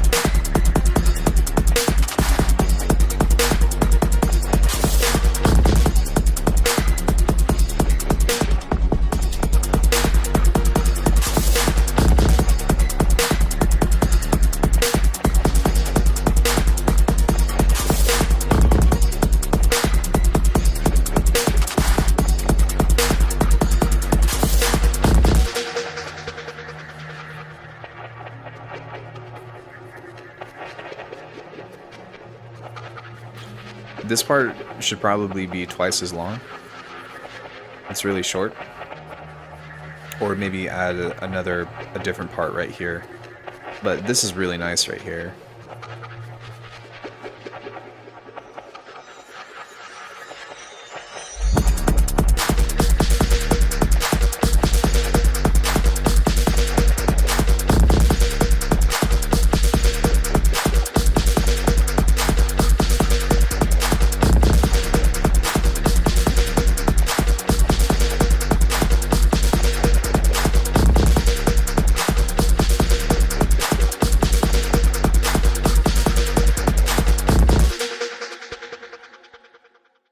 Yeah, so maybe what I would do on this part right here is kind of leave this section there, and then maybe add one that's kind of a little bit more of a breakdown without all of the busyness going on. So maybe just like a boom, boom, boom, boom, boom, boom, boom, boom, or like maybe slow the kick pattern down a bit.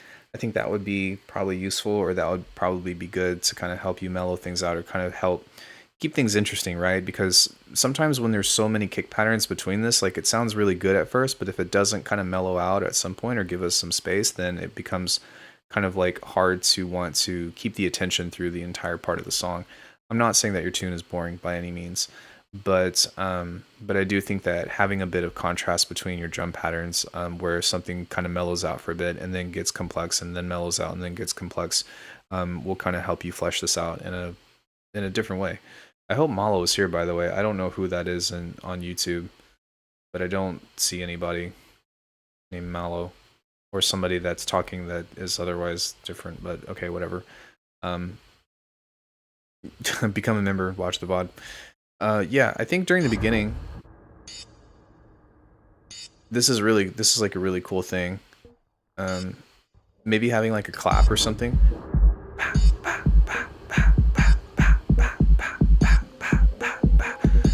Something like that of the sort would be pretty cool.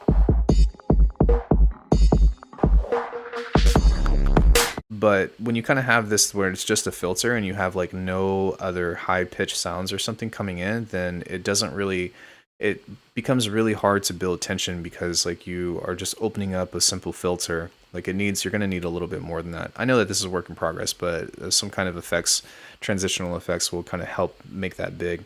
And what might even be cool is like kind of playing off of this idea that you have of this kind of like this monitor. It almost sounds like like a heart rate monitor or something, of like having this be drenched in reverb and then kind of drying out. And then maybe right here you can just go beep, beep, and then what that would do is that will make this part be hit so much harder.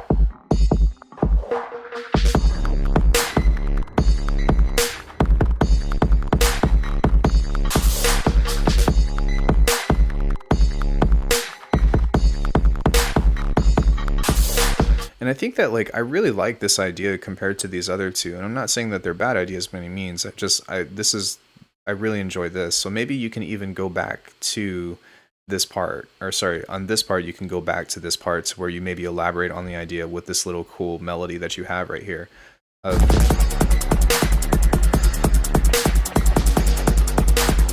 With that really cool kind of like gated trance pad, right? And then you kind of go back to this idea for a second, and then you kind of like slow things down, because that would kind of complement the previous idea that I had for that in the first place.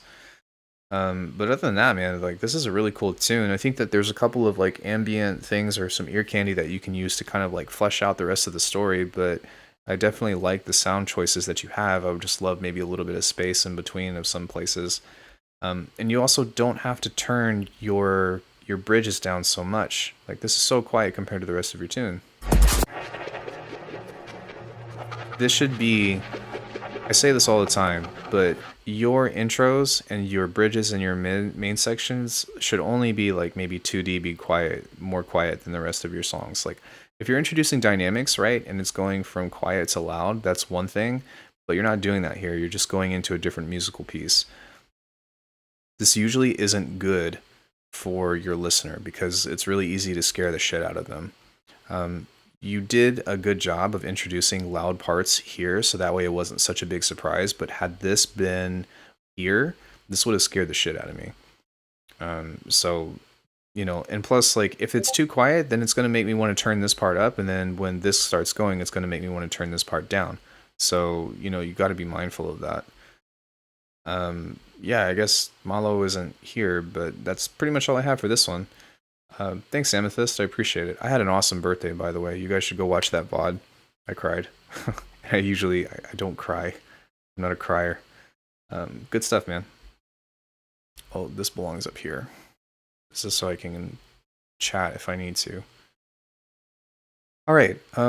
We've got Zesty, then we've got Josh T, and then we've got Joko, who is really burnt out on the track. And I think I'm going to close the queue after this. The Quayway is closed for today. Thank you for the submissions. Oh, okay. Gotcha, Roman. Yeah, good stuff, man. Thank you for the submissions. You can still submit in hashtag tune feedback. All right. Zesty, you're next. Yeah, I enjoy giving feedback, but I only have so much time that I can actually give feedback to somebody, or that I can like continuously give like good quality feedback, because at a certain point, like I kind of just like I'm running out of things to say.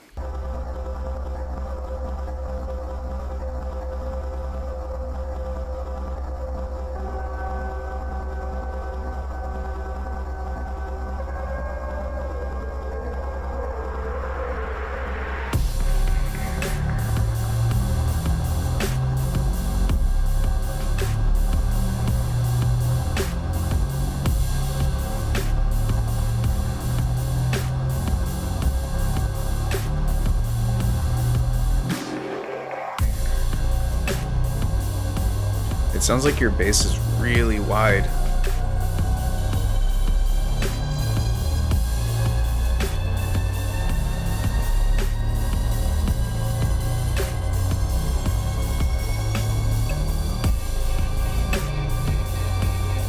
is wide.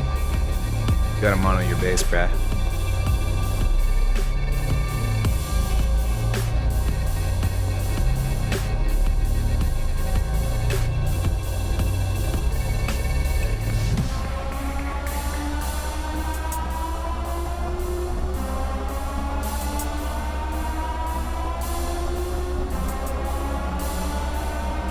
I think it sounds painful at times. I wouldn't say that. I don't think it's painful.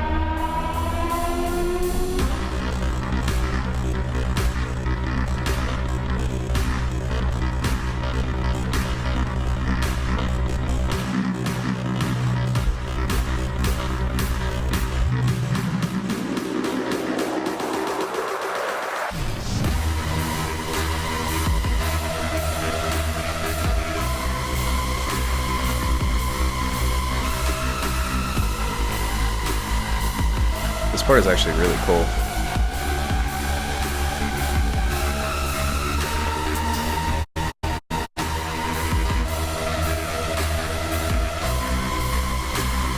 Now that I'm not making music on a phone, I feel bad. What is this, Witch House? Did I already ask that question?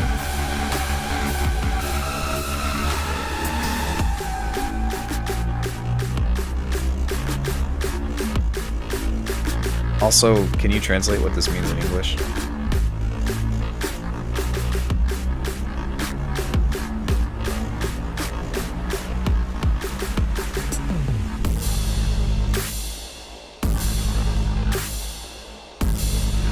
I have no idea.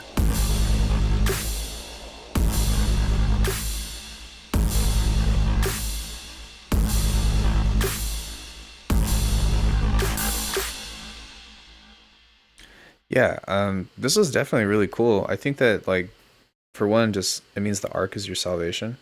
That's pretty cool. Is it German? I wouldn't know. I'm sorry.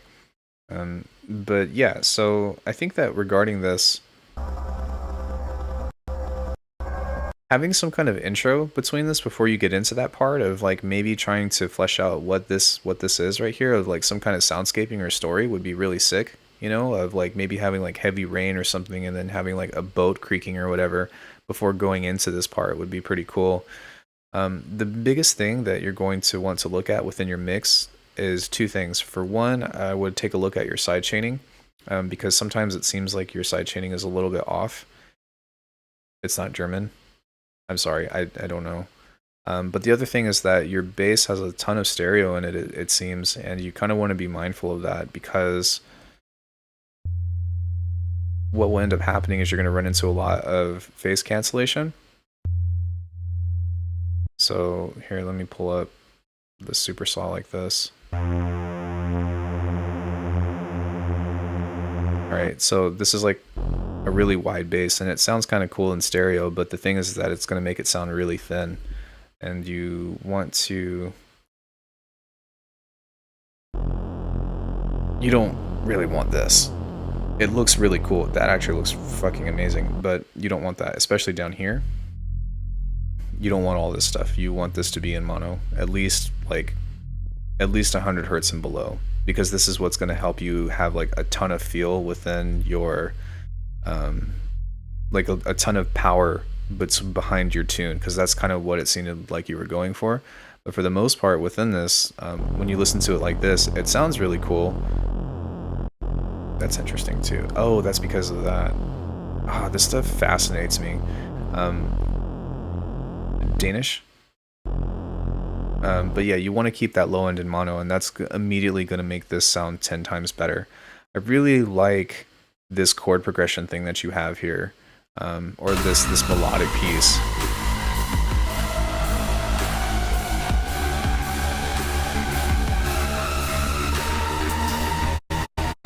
And then right here for this particular transition, you want some kind of like swell or some kind of reversed sample or something to kind of help go into that. And it might even be cool to do like a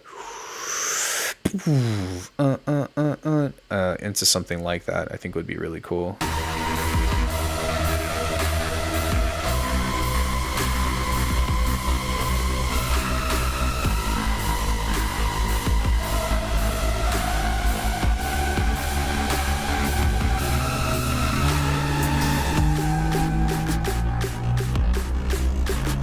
Yeah, and if you know my music, I'm a fan of Evil. The only influence at this time was metal. Yeah, it sounds really cool. Like I really like some of the things. I really feel like for the most part, this doesn't need a whole lot other than some transitional sounds and like maybe a glance or gloss over at like modern mixing. Um, because it's a good thing that this is pretty quiet. Well, at least maybe my headphones are turned down. I think that if this were to be pretty loud, then the Hoover that you have over the top, the really high pitched sound might be a little bit loud. So you might want to turn that down a little bit. Um, yeah, I said Witch House. Witch House kind of has some of those vibes, I guess. But aside from that, I think that the vibe of the tune is excellent, and I would love to see you finish this because it's really cool. I would like the drums to hit a little bit harder as well. Like your synths are way louder than your drums, which is kind of ironic because you have a heavy sidechain. But there's some play with that. Again, that goes into mixing things. Finish the tune. That's what I would say. I really like this. Also, go watch this. This is a great video. Um,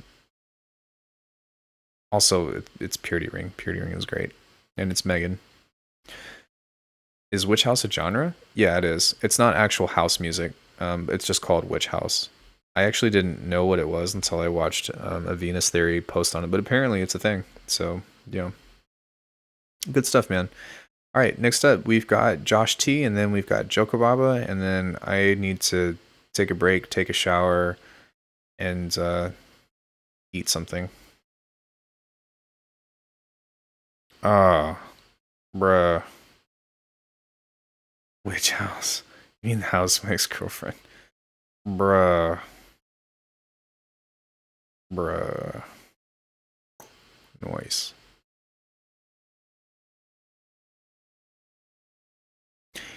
This track was not found. Maybe it has been removed.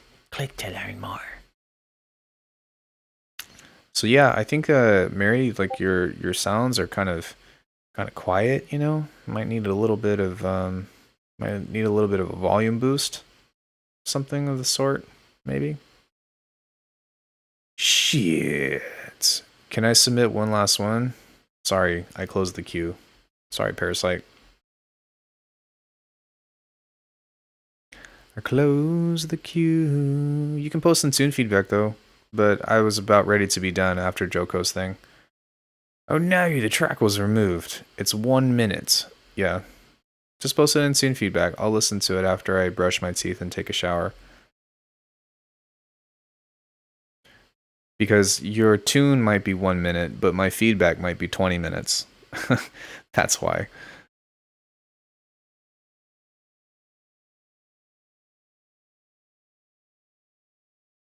This track is also pretty low in volume level. Yeah, it's kind of quiet.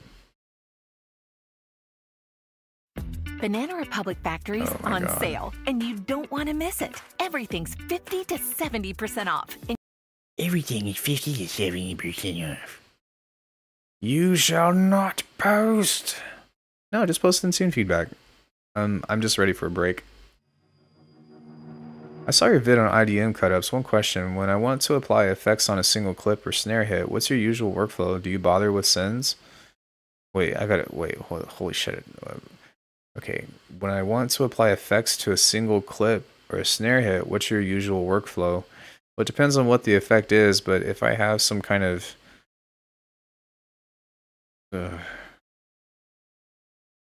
my boy, I just posted straight silence. That was actually considered genius back in the day. The vid was great, by the way. Bridged a lot of gaps I had in mind when watching IDM breakcore tutorials in Ableton. Yeah, so like, let's say like you have like a glitch cut or something, right? And you just want to apply effects to a single thing. I would just cut it and bring it to a new channel, just like that. I do use a send effect, or like I guess like a return channel, depending on what DAW you're in. But I do it by group. I don't usually do it on an individual basis. But yeah, like if you wanted to make this moment really cool or have something different, just pull it out and make it its own track. That's kind of what I would try to focus on. Or that's what I would recommend. Just because it's the easiest to do. Okay, sorry, we were in the midst of listening to a tune. Where'd it go? Oh, here we go.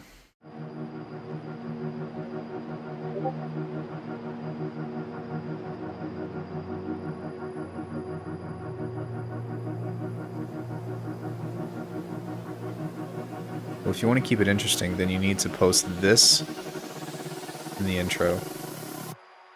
This is my first time making drum bass and am kind of unsure how to arrange it to keep it interesting, lol.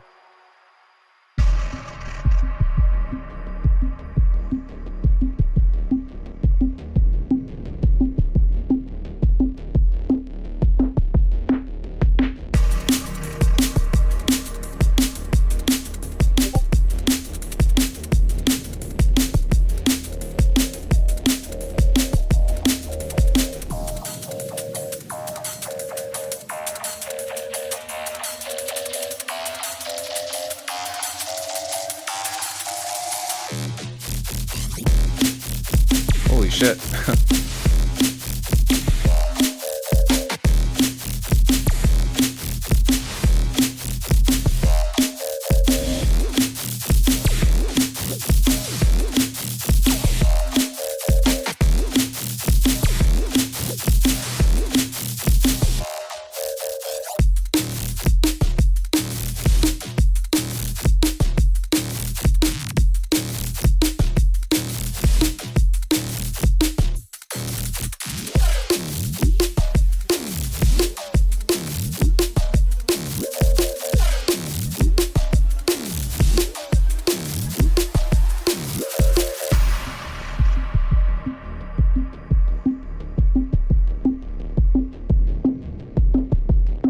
I legit thought that speech synthesis was part of the song.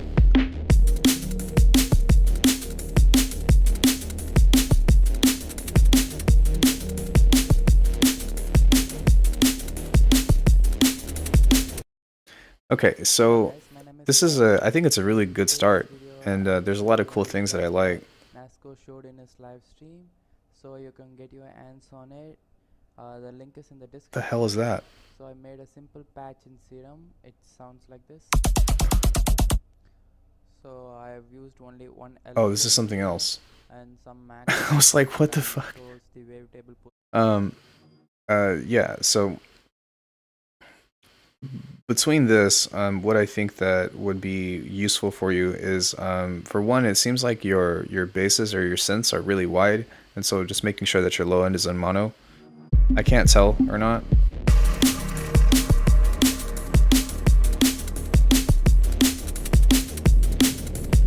Yeah, it seems like there's a lot of stereo in your low end, so make sure that that's chilling in mono.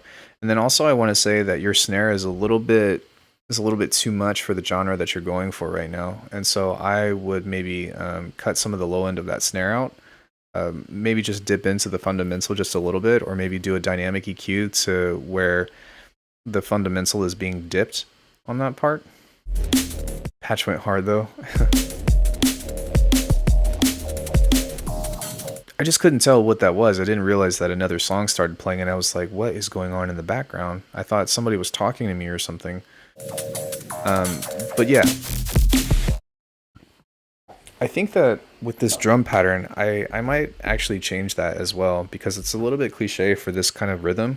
And so like maybe I would change it to maybe like a jump up style tune or something, to where it's like boom, poof, poof, poof, poof, poof, poof, or doom, dum, dum, dun.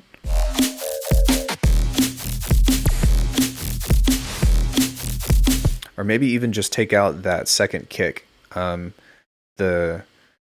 you've got boom, poof, boom, poof. I would take out the second kick of that phrase, maybe, and even see what that does. And it seems like that would like hurt the track, but I don't think that would actually be that bad. Meanwhile, a guy shows at your window talking about music production. Yeah, you get elbowed to the face. Don't show up at my window unless if you want me to attempt to hurt you. Yeah, I think that just having that, I think leaving out that second kick would probably fit way better for this. And maybe just like on the turnaround or something, maybe you can introduce that second kick, and then that can like set you up to introduce another rhythmic element. So it's like boom, pa, pa, boom, pa, pa, boom, pa, pa, boom, pa, boom, pa, and then you can use the shaker. Yeah, exactly. on the turnaround of that, and or you can use like a shaker or kind of shuffle to kind of help keep the rhythm consistent and stuff.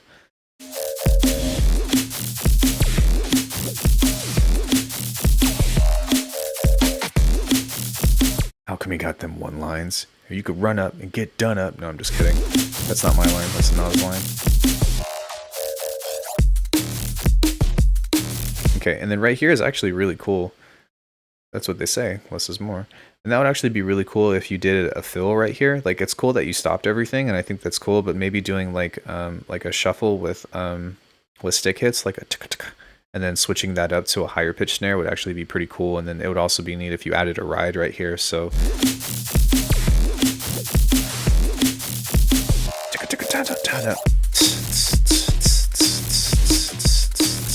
I think that would be sick.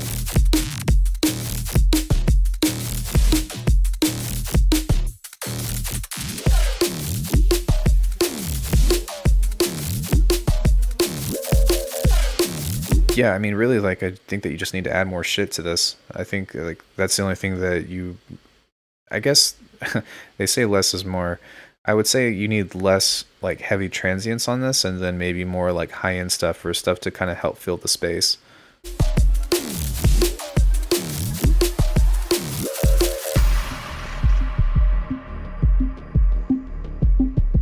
And then once you get into this part right here, I would just kill the drums.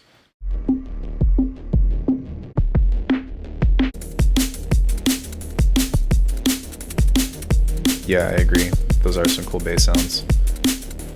Or what you can do is you can have, instead of doing like the filtering with the drums, you can have like a big thing right here. Sorry, I mistook this for being a break, but what you can do is you can have some kind of riser or swell right here, and then go right into that melodic part with these drums and kind of like tone down the heaviness of the drums. Right? Hello guys, my name Because it doesn't make sense. It doesn't make sense for you to change the snare like this, which is a less harder hitting snare, and then use a heavier snare during your break, right? That doesn't like that. I don't really feel like that makes a lot of sense, or at least that's not how I would personally do that. I like the snare that you have right here, but once you get into this part, like I don't really. Yeah, I would use like more chill drums for this break right here, if that's what you're trying to do out of this.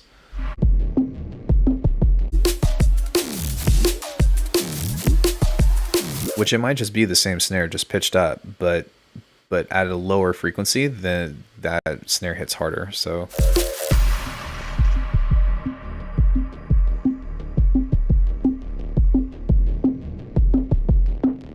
yeah, that part that you have right here, I would take this out and then just skip to this part with a lighter snare.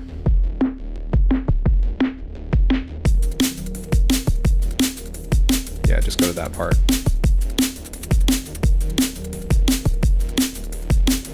Okay, at some point in your tune, you'd probably want to do like an actual break to where you take the drums out.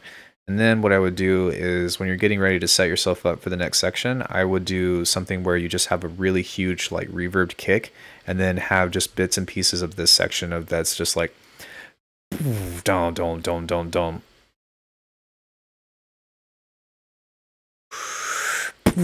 Dom dom dom dom dom. And then you can kind of use that as your bridge to start going into your next build. Because this element that you have is so strong, yeah, you can just like have that super reverbed before you go into like your cycle of before you go into your next cycle of like reintroducing the main section 1 and 2 again or something. But yeah, the sound design is so strong that you can actually borrow from that to help you write the rest of the tune, if that makes sense. But I really like a lot of these sounds that you have, and by doing that, it will kind of help you finish the arrangement, I believe. But yeah, man, nice job. Also somebody that I've seen a lot of variation with, and I always appreciate when people are doing different things. Good stuff. Okay. I think Joko Bob was the last. Yeah, okay. Joko, you're the last one, dude. Or was that the intro and not the drop? Oi, I'm so fucking burnt out in this one. Also, yeah, the transitions are ass.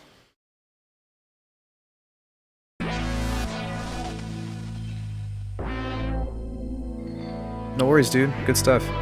Yeah, Parasite, sorry I'm not taking another one, man, but that's, like I said, I do like fucking 20-minute feedback talks, so I'm gonna abstain on that.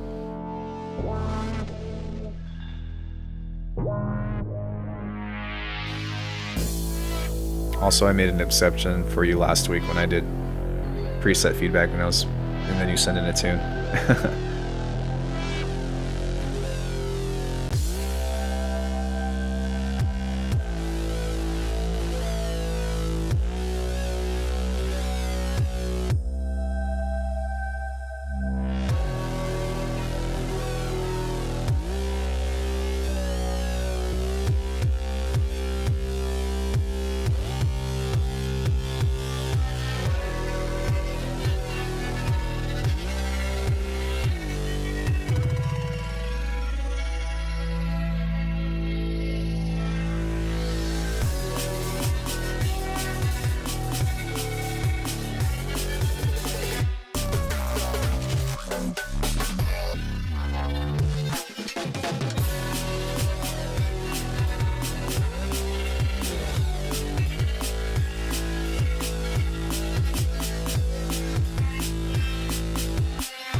Honestly, man, I think that this is actually a really cool idea, but the major problem that I have with it is it's completely in mono.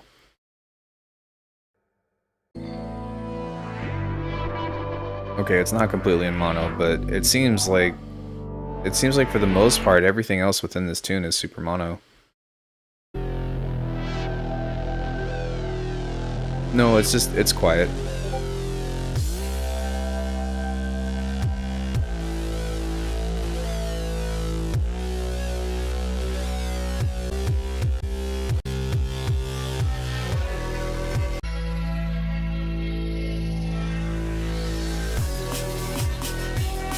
Okay. So, I like this intro, but I wouldn't use this.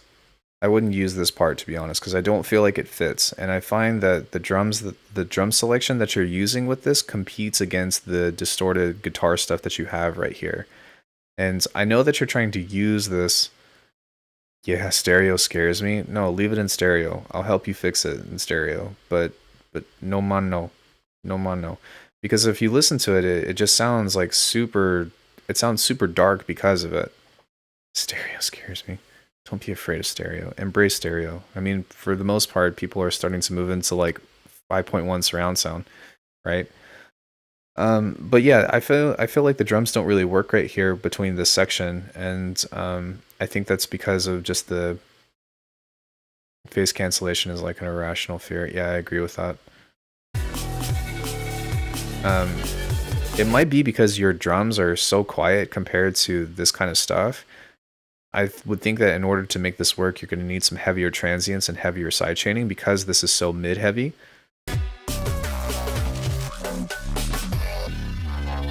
But also, like, when you get this started right here, like, I can't really tell if this is an intro or if this is a main section or what's really going on with that.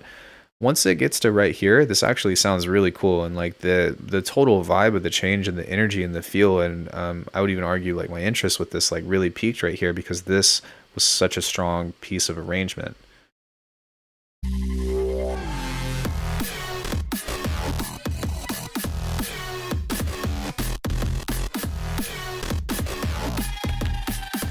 And I think the reason why is because the synths and stuff that you have are actually more well mixed with this section compared to how big your crest factor is over here.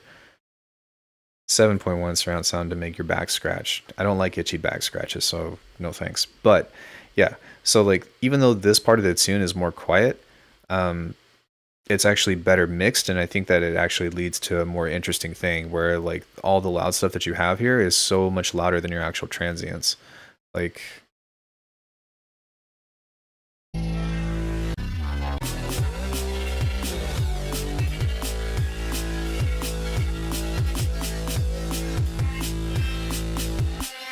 I would really like to hear what this sounds like in stereo though, because I feel like almost like there's a huge loss in quality from this being in super mono.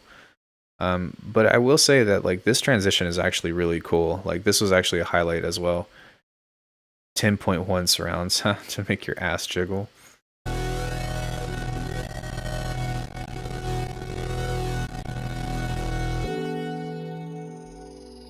That was so cool.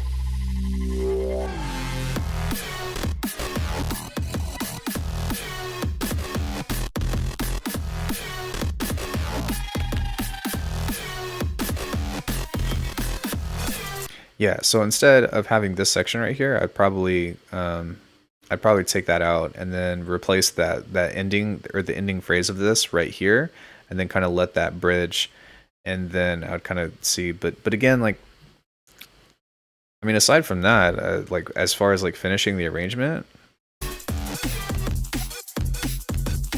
the intro is what I like the most, and then it goes to shit for a while, and then I'm like, I like it again. I will make the beginning more stereo. No, make the whole thing stereo. Like, don't make anything mono. Just let it be as what it is, because I want to hear what that sounds like, and I want to hear what you can do with the stereo information. Part of like making D&B sound as good as it can be is, well, superior mixing. Really, I really feel like that's like most of the battle within making really good drum and bass. And I think that if you want this to sound really big, yeah, the end does sound really good.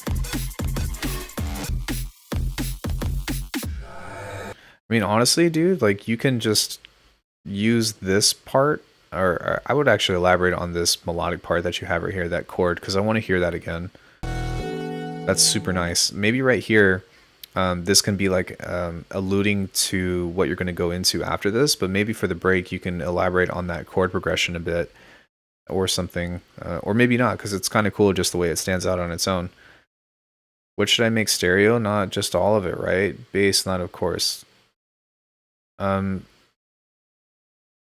would be like mixing go. Brr. The only thing that I would keep in mono is your sub. Anything below, instead of thinking like what instrument should I keep in mono, like, yeah, make your mid basses wider.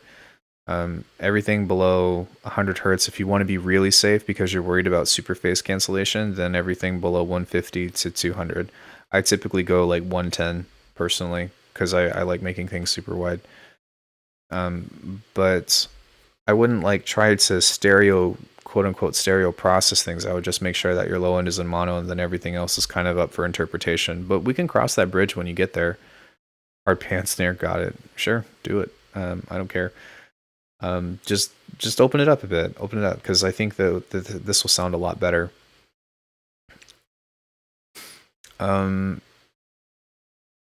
Yeah, but once you get into this section, possibly introducing that musical section, or really just going into a repeat of this part of your intro would be totally fine. Like this would totally work as a bridge as well. And maybe what you can do to make it different is you can add maybe like a hi-hat of just like a tss, tss, tss, tss, and then do like a really big kick part or something, or reintroduce this part again and then just go back into the same thing, or do a slight variation of it. But like you're closer to being done with this than you think, mix wise aside. It's really just a matter of being like, okay, well, what parts, you already went through the trouble of making half of a song, so now just recycle some of the stuff that recycle some of the assets that you've already made, and then connect that, and make it a 3-minute tune as opposed to a 2-minute tune. But yeah, you do have a lot of elements that I think are working really well. Send it again when it's in stereo. Like, I don't know, this is hurting your mix quite a bit though by keeping it in such mono. There is a way to do it. Like, there's definitely a way to make a mono tune, right?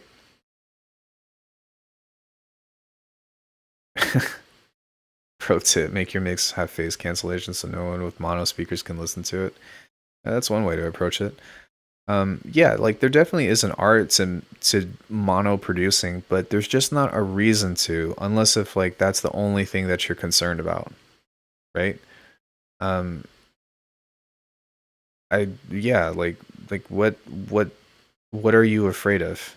Or like what is it about stereo that seems really off or whatever? Like I guarantee that if you start making things an actual stereo, Easter egg step, then you're going to feel like your production quality is going to dramatically increase because because things are going to sound bigger, things are going to sound more upfront, and things are going to actually have a 3D space as opposed to only working on a single plane.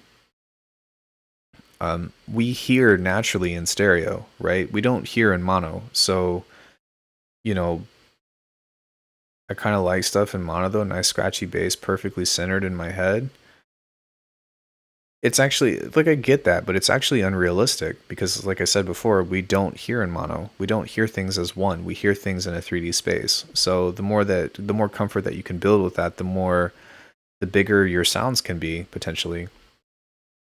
Too much stereo sounds washy. That's the fear. Dude, fuck that. Make it washy. So what? You can always, like, you play Goldilocks, right? This is too mono. This is too stereo. Let's find just right. And sometimes washy can be really good. I like making washy shit. It usually, it usually has like a really, like, this is wide as heck.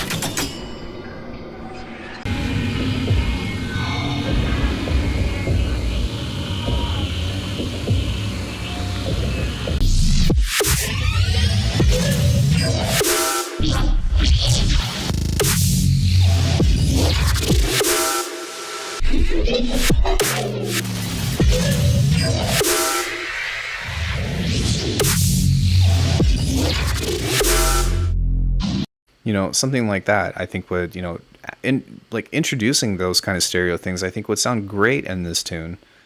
Maybe not as heavy, of course, because I'm making it, yeah, I mean, like, just see what happens, right? Wide sounds just gets your mind to another place if done correctly. It can, it can also be overdone, right? But it's all about balance. Yeah, he says just make a wide bass, which you can also do. Yeah, like you can even practice like making your drums mono and making your basses wide, or everything else wide, or you can make your basses in mono and make your drums wide, or you can do a little bit of both, or you know what I mean? You have a lot of things to play with, but the combination of having certain elements mono and others really wide usually works. Yeah, I agree with that too. There's a whole world to discover with stereo stuff, but I'm not saying that this sounds bad by any means, but I also want to encourage you to explore like using these tools that we have that everybody uses. There's a reason why we don't make tunes in mono.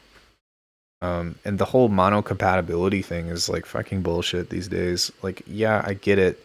You want it to sound good in a club or whatever, but that's overkill. It's definitely overkill. The main thing that you need to focus on being in mono is the fundamentals of your drums and your sub bass, and everything else is up for interpretation. You can do that. You can fit a lot more with stereo versus mono. And the other thing too is, like, I say fundamental, but that doesn't necessarily mean drums, right? I say the fundamentals of your drums, meaning the lowest frequency at which your kick and snare hit should be in mono.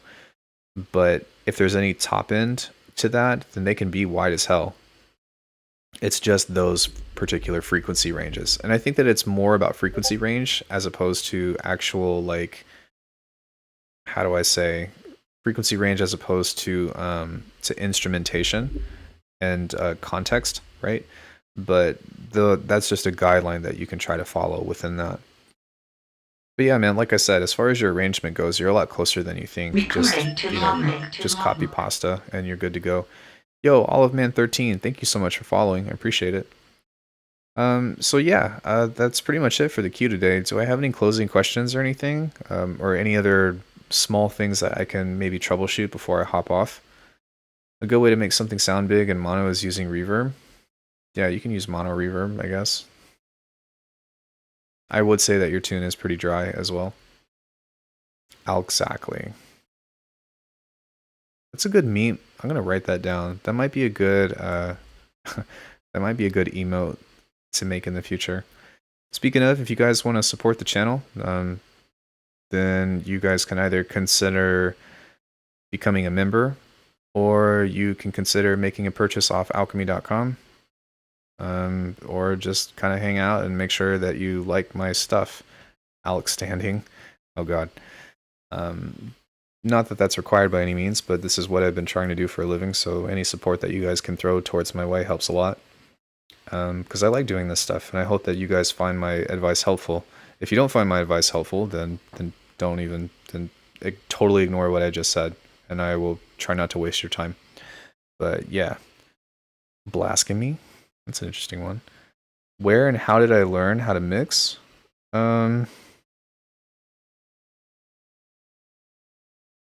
I guess I mean, everything, for the most part, everything is kind of self-taught. I've kind of just done a lot of studying on like what makes things work together, right?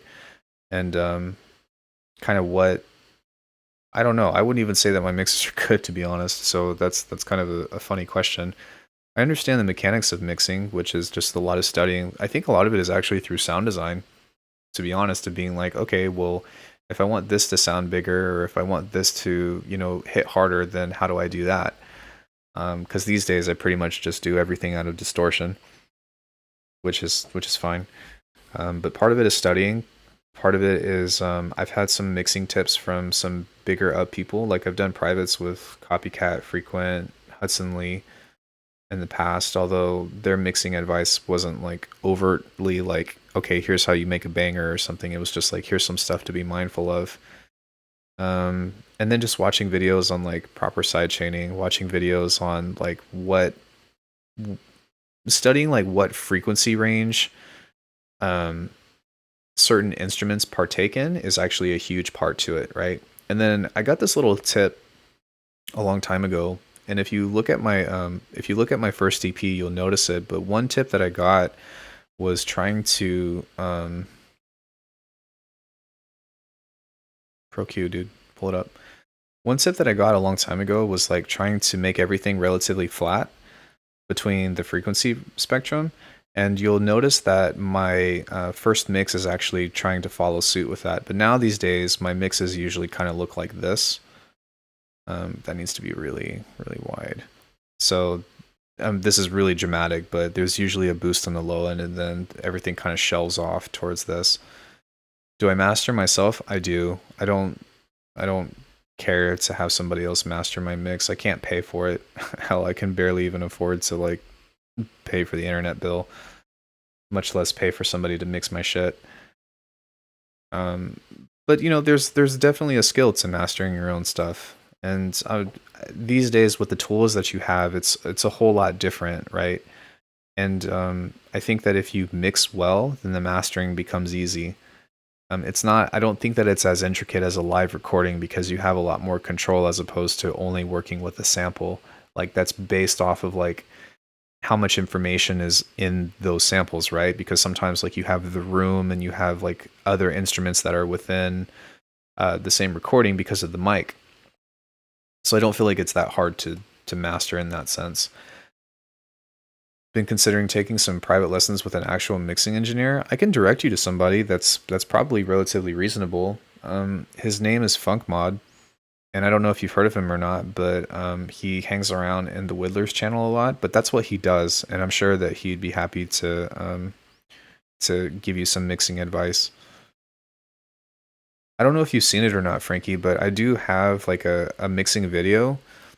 And it's not like a comprehensive guide by any means, but if you, hold on, let me look this up. Alckemy mixing.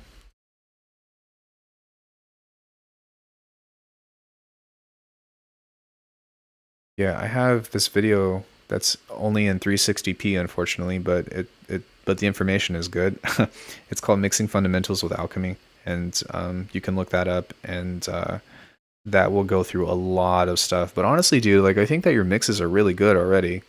I don't really feel like you need to. I don't feel like you're far off by any means. Does he have any socials? I think he's on SoundCloud.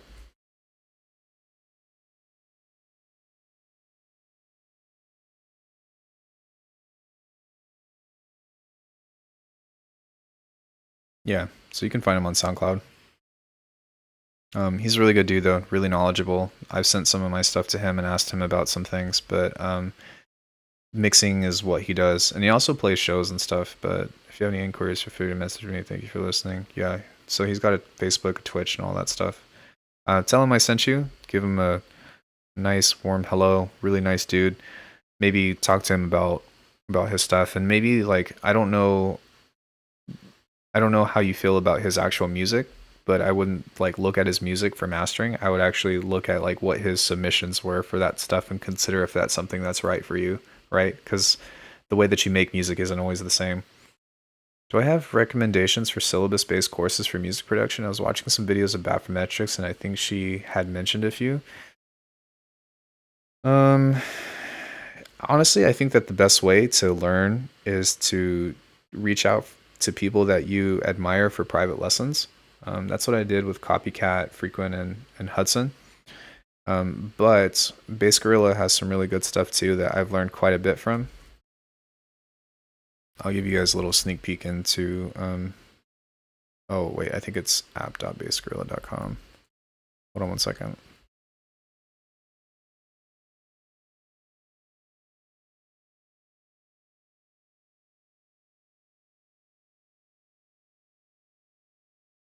Okay. So, I'll hit him up. Thanks, man. Yeah, for sure. So, there's a bunch of start to finish courses here with a lot of people that you might look up to. Sound design technique course with Harvey from Eckel. Like, that's pretty sick. Some people really like Kyoto. There's some stuff with Frequent. Copycat sound design course, 15-minute track challenge with Joe Ford. There's a Slink course, Leon Switch. There's an Audica course on here. Vorso course. What else? I think there's a Seamless R. There's a Varian course.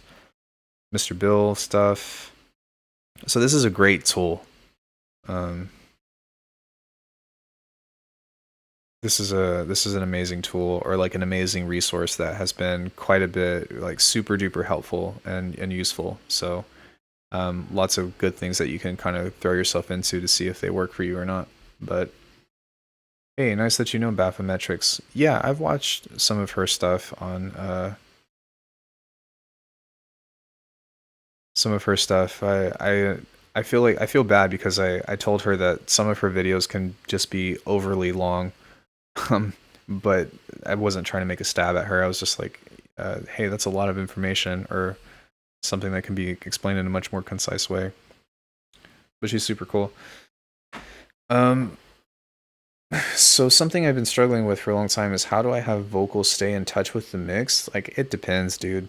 The best thing that I can advise you to do is to take away all of the other elements that are occupying the same frequency range, you know? So if you have something that's really heavy around like 500 hertz, or sorry, maybe like 1K to 3K, which is usually where the voice is most prominent, like take all the other elements away between that.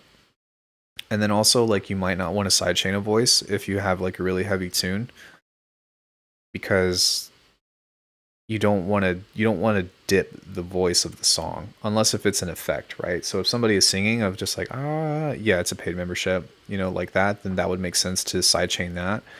But if somebody is like overtly singing or like rapping or something, you don't want to sidechain. You don't want to sidechain your vocals.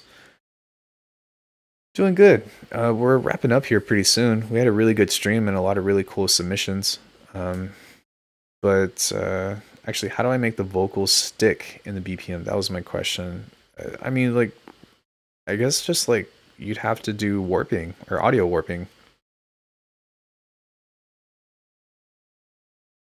Yeah, that's a different thing. Staying in touch with the mix isn't the same thing of how do I keep it in BPM. You would literally have to grab a vocal and either cut it or do audio warping. Or what you can do if you have a lot of different takes is something called comping, which I don't really know a whole lot about, but it would basically be something where you have a bunch of different takes like this. So let's say these are all different takes of the same vocal, and you would double click on this. And you go into the clip view, you go into layer view like this, and pull these up like that. Oh shit, these need to be in audio. But what you can, hold on 1 second. Why is this thing?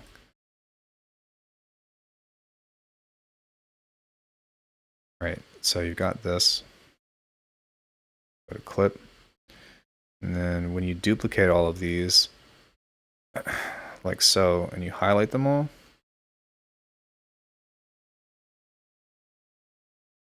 and then you go to the layered view like this, then you can see all the different cuts lined up like this. And what you can do, you can kind of select certain parts of this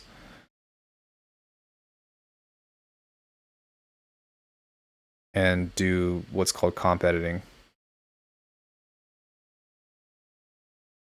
So if you want to select this, right, and take that out and use this part as the vocal, and then you don't want to use this part, and then you don't want to use this part or whatever, you end up making one complete sound.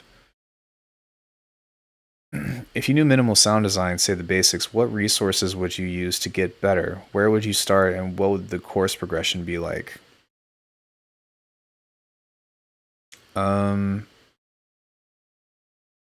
It depends on. So like if you knew the basics of sound design, then what you would go to is a specialty, right? So you would generally pick a genre of sounds that you like to make, unless if you're just trying to do sound design for the sake of sound design. But maybe that can still be in a particular area, right? So, if you have a general grasp on sound design, then I would try to do sound design within a genre that you like. You know what I mean? And if you already completed that genre in one way or another, then I would move on to the next one. Or maybe like you want to explore bass, and so you do everything regarding like different genres of bass. Maybe you want to take a look into pads and you do all that stuff. But that's kind of what sound design kind of is, right?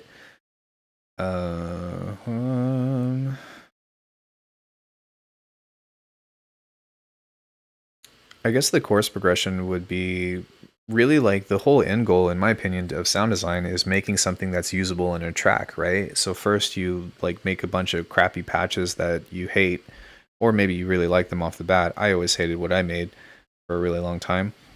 And then once I finally felt at a comfortable point of actually making things that I liked, then I would actually start to try to apply those within my tune.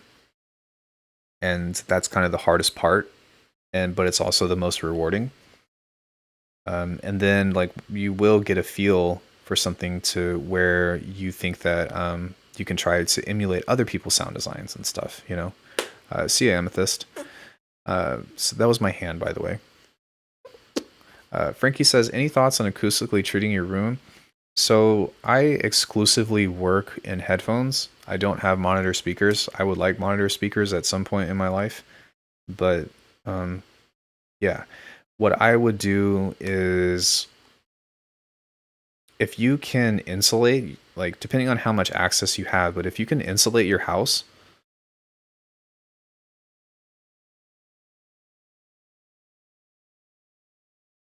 get proper panels and bass traps, fiberglass or rock wool, and avoid foam. Foam is really a scam, especially foam bass traps. Yeah, foam is kind of silly. And also like the egg carton thing doesn't work either. But if you can get like carpet for your floor or like a big ass rug, and then you can insulate your house to where your walls are actually have like, like wool or something in them, or whatever insulation actually is, then that will actually help or stop your frequencies or stop reverberation from your room more than almost anything else. If like you really want like a quick and dirty thing and you have access to doing it, then you can like totally load up, your whole room with super heavy curtains and blankets and stuff, but that would also make your room super dry. So, hey robot, how's it going?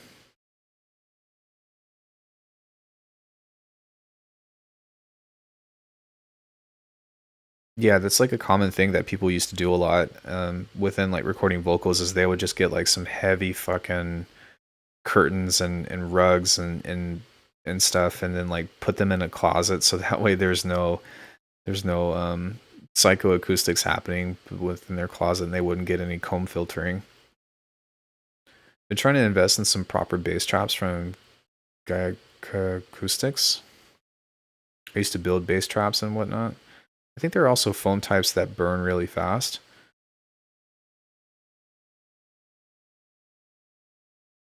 Weird. I got into audio via car audio stuff. Here I am. I'm doing good, man. We're kind of finishing up the tune feedback, and now I'm just kind of answering questions. Foam does nothing for low frequencies. People who only do a room full of foam are making things actually worse, deadening the highs while having the lows uncontrolled. Totally fucking up your balance. I have a friend with a room full of electrostatic speakers. Pretty cool if you're situated in the right spot. Honestly, guys, like this is something that I know nothing about. I just produce in headphones. I recently got the monster bass traps from GIK. Yeah, I'll let you know when I get some speakers. Maybe I'll actually make better music. Probably not, but I don't know.